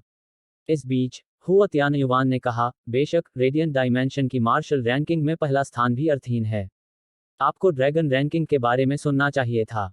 मैं 15वें स्थान पर हूं और मेरे बगल में ये 3 भी शीर्ष 20 में हैं। पूर्णविराम। यांग ये ने सिर हिलाया और कहा, ड्रैगन रैंकिंग में 15वें स्थान पर। हाँ, यह वाकई आश्चर्यजनक लगता है। लेकिन आप पांचों लोग मेरे खिलाफ एकजुट हो रहे हैं। यह वाकई अच्छा नहीं है ना? या शायद ड्रैगन रैंकिंग में आपकी रैंकिंग दूसरों के खिलाफ एकजुट होकर हासिल की गई है। हुआ त्यानयुवान ने हंसते हुए कहा, मुझे पता है कि तुम चाहते हो कि हम तुम्हारे साथ एक तरफा मुकाबला करें, लेकिन मैं तुम्हें वह मौका नहीं दूंगा। हम तुमसे डरते नहीं हैं, हम बस जल्दी में हैं।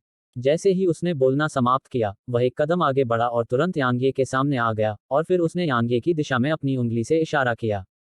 उसकी उंगली की नोक से एक भयानक शक्ति की लहर निकली। एक पल में यांगे के चारों ओर की जगह टूट गई। यांगी स्वाभाविक रूप से वहां खड़े होकर मौत के आने का इंतजार नहीं करेगा। उसने तुरंत अपनी तलवार म्यान में रखी और उसे खींच लिया। टकराना। यांगी के 1 किलोमीटर दूर तक विस्फोट की आवाज गूंज उठी। इस बार हुआ त्यानयुवान और अन्य लोगों ने अपनी सांस बर्बाद नहीं की और वे सीधे उस पर टूट पड़े। हालांकि उन्हें फिर से रुकने में ज्यादा समय नहीं लगा, क्योंकि यांगे के हाथ में एक नई तलवार आ गई थी और उसने उसे पुरानी म्यान में रख लिया। खतरा, अत्यधिक खतरा। यही बात हुआ त्यानयुवान और अन्य लोगों को अभी महसूस हुई थी। यांगे ने तलवार के अग्रभाग की मूठ पकड़ी और उनकी ओर देखा, और फिर वह जोर से हंसा, चलो, क्या तुम सब बहुत मजबूत नहीं थे? चलो, कौन पहले आ रहा है? मैं करूंगा। अचानक एक आवाज गूंजी। हेलो दोस्तों, आप सभी लोगों से एक रिक्वेस्ट है कि कृपया MP स्टोरी बॉय चैनल को सब्सक्राइब करें और वीडियो को लाइक करें। कमेंट करना मत भूलिए। धन्यवाद।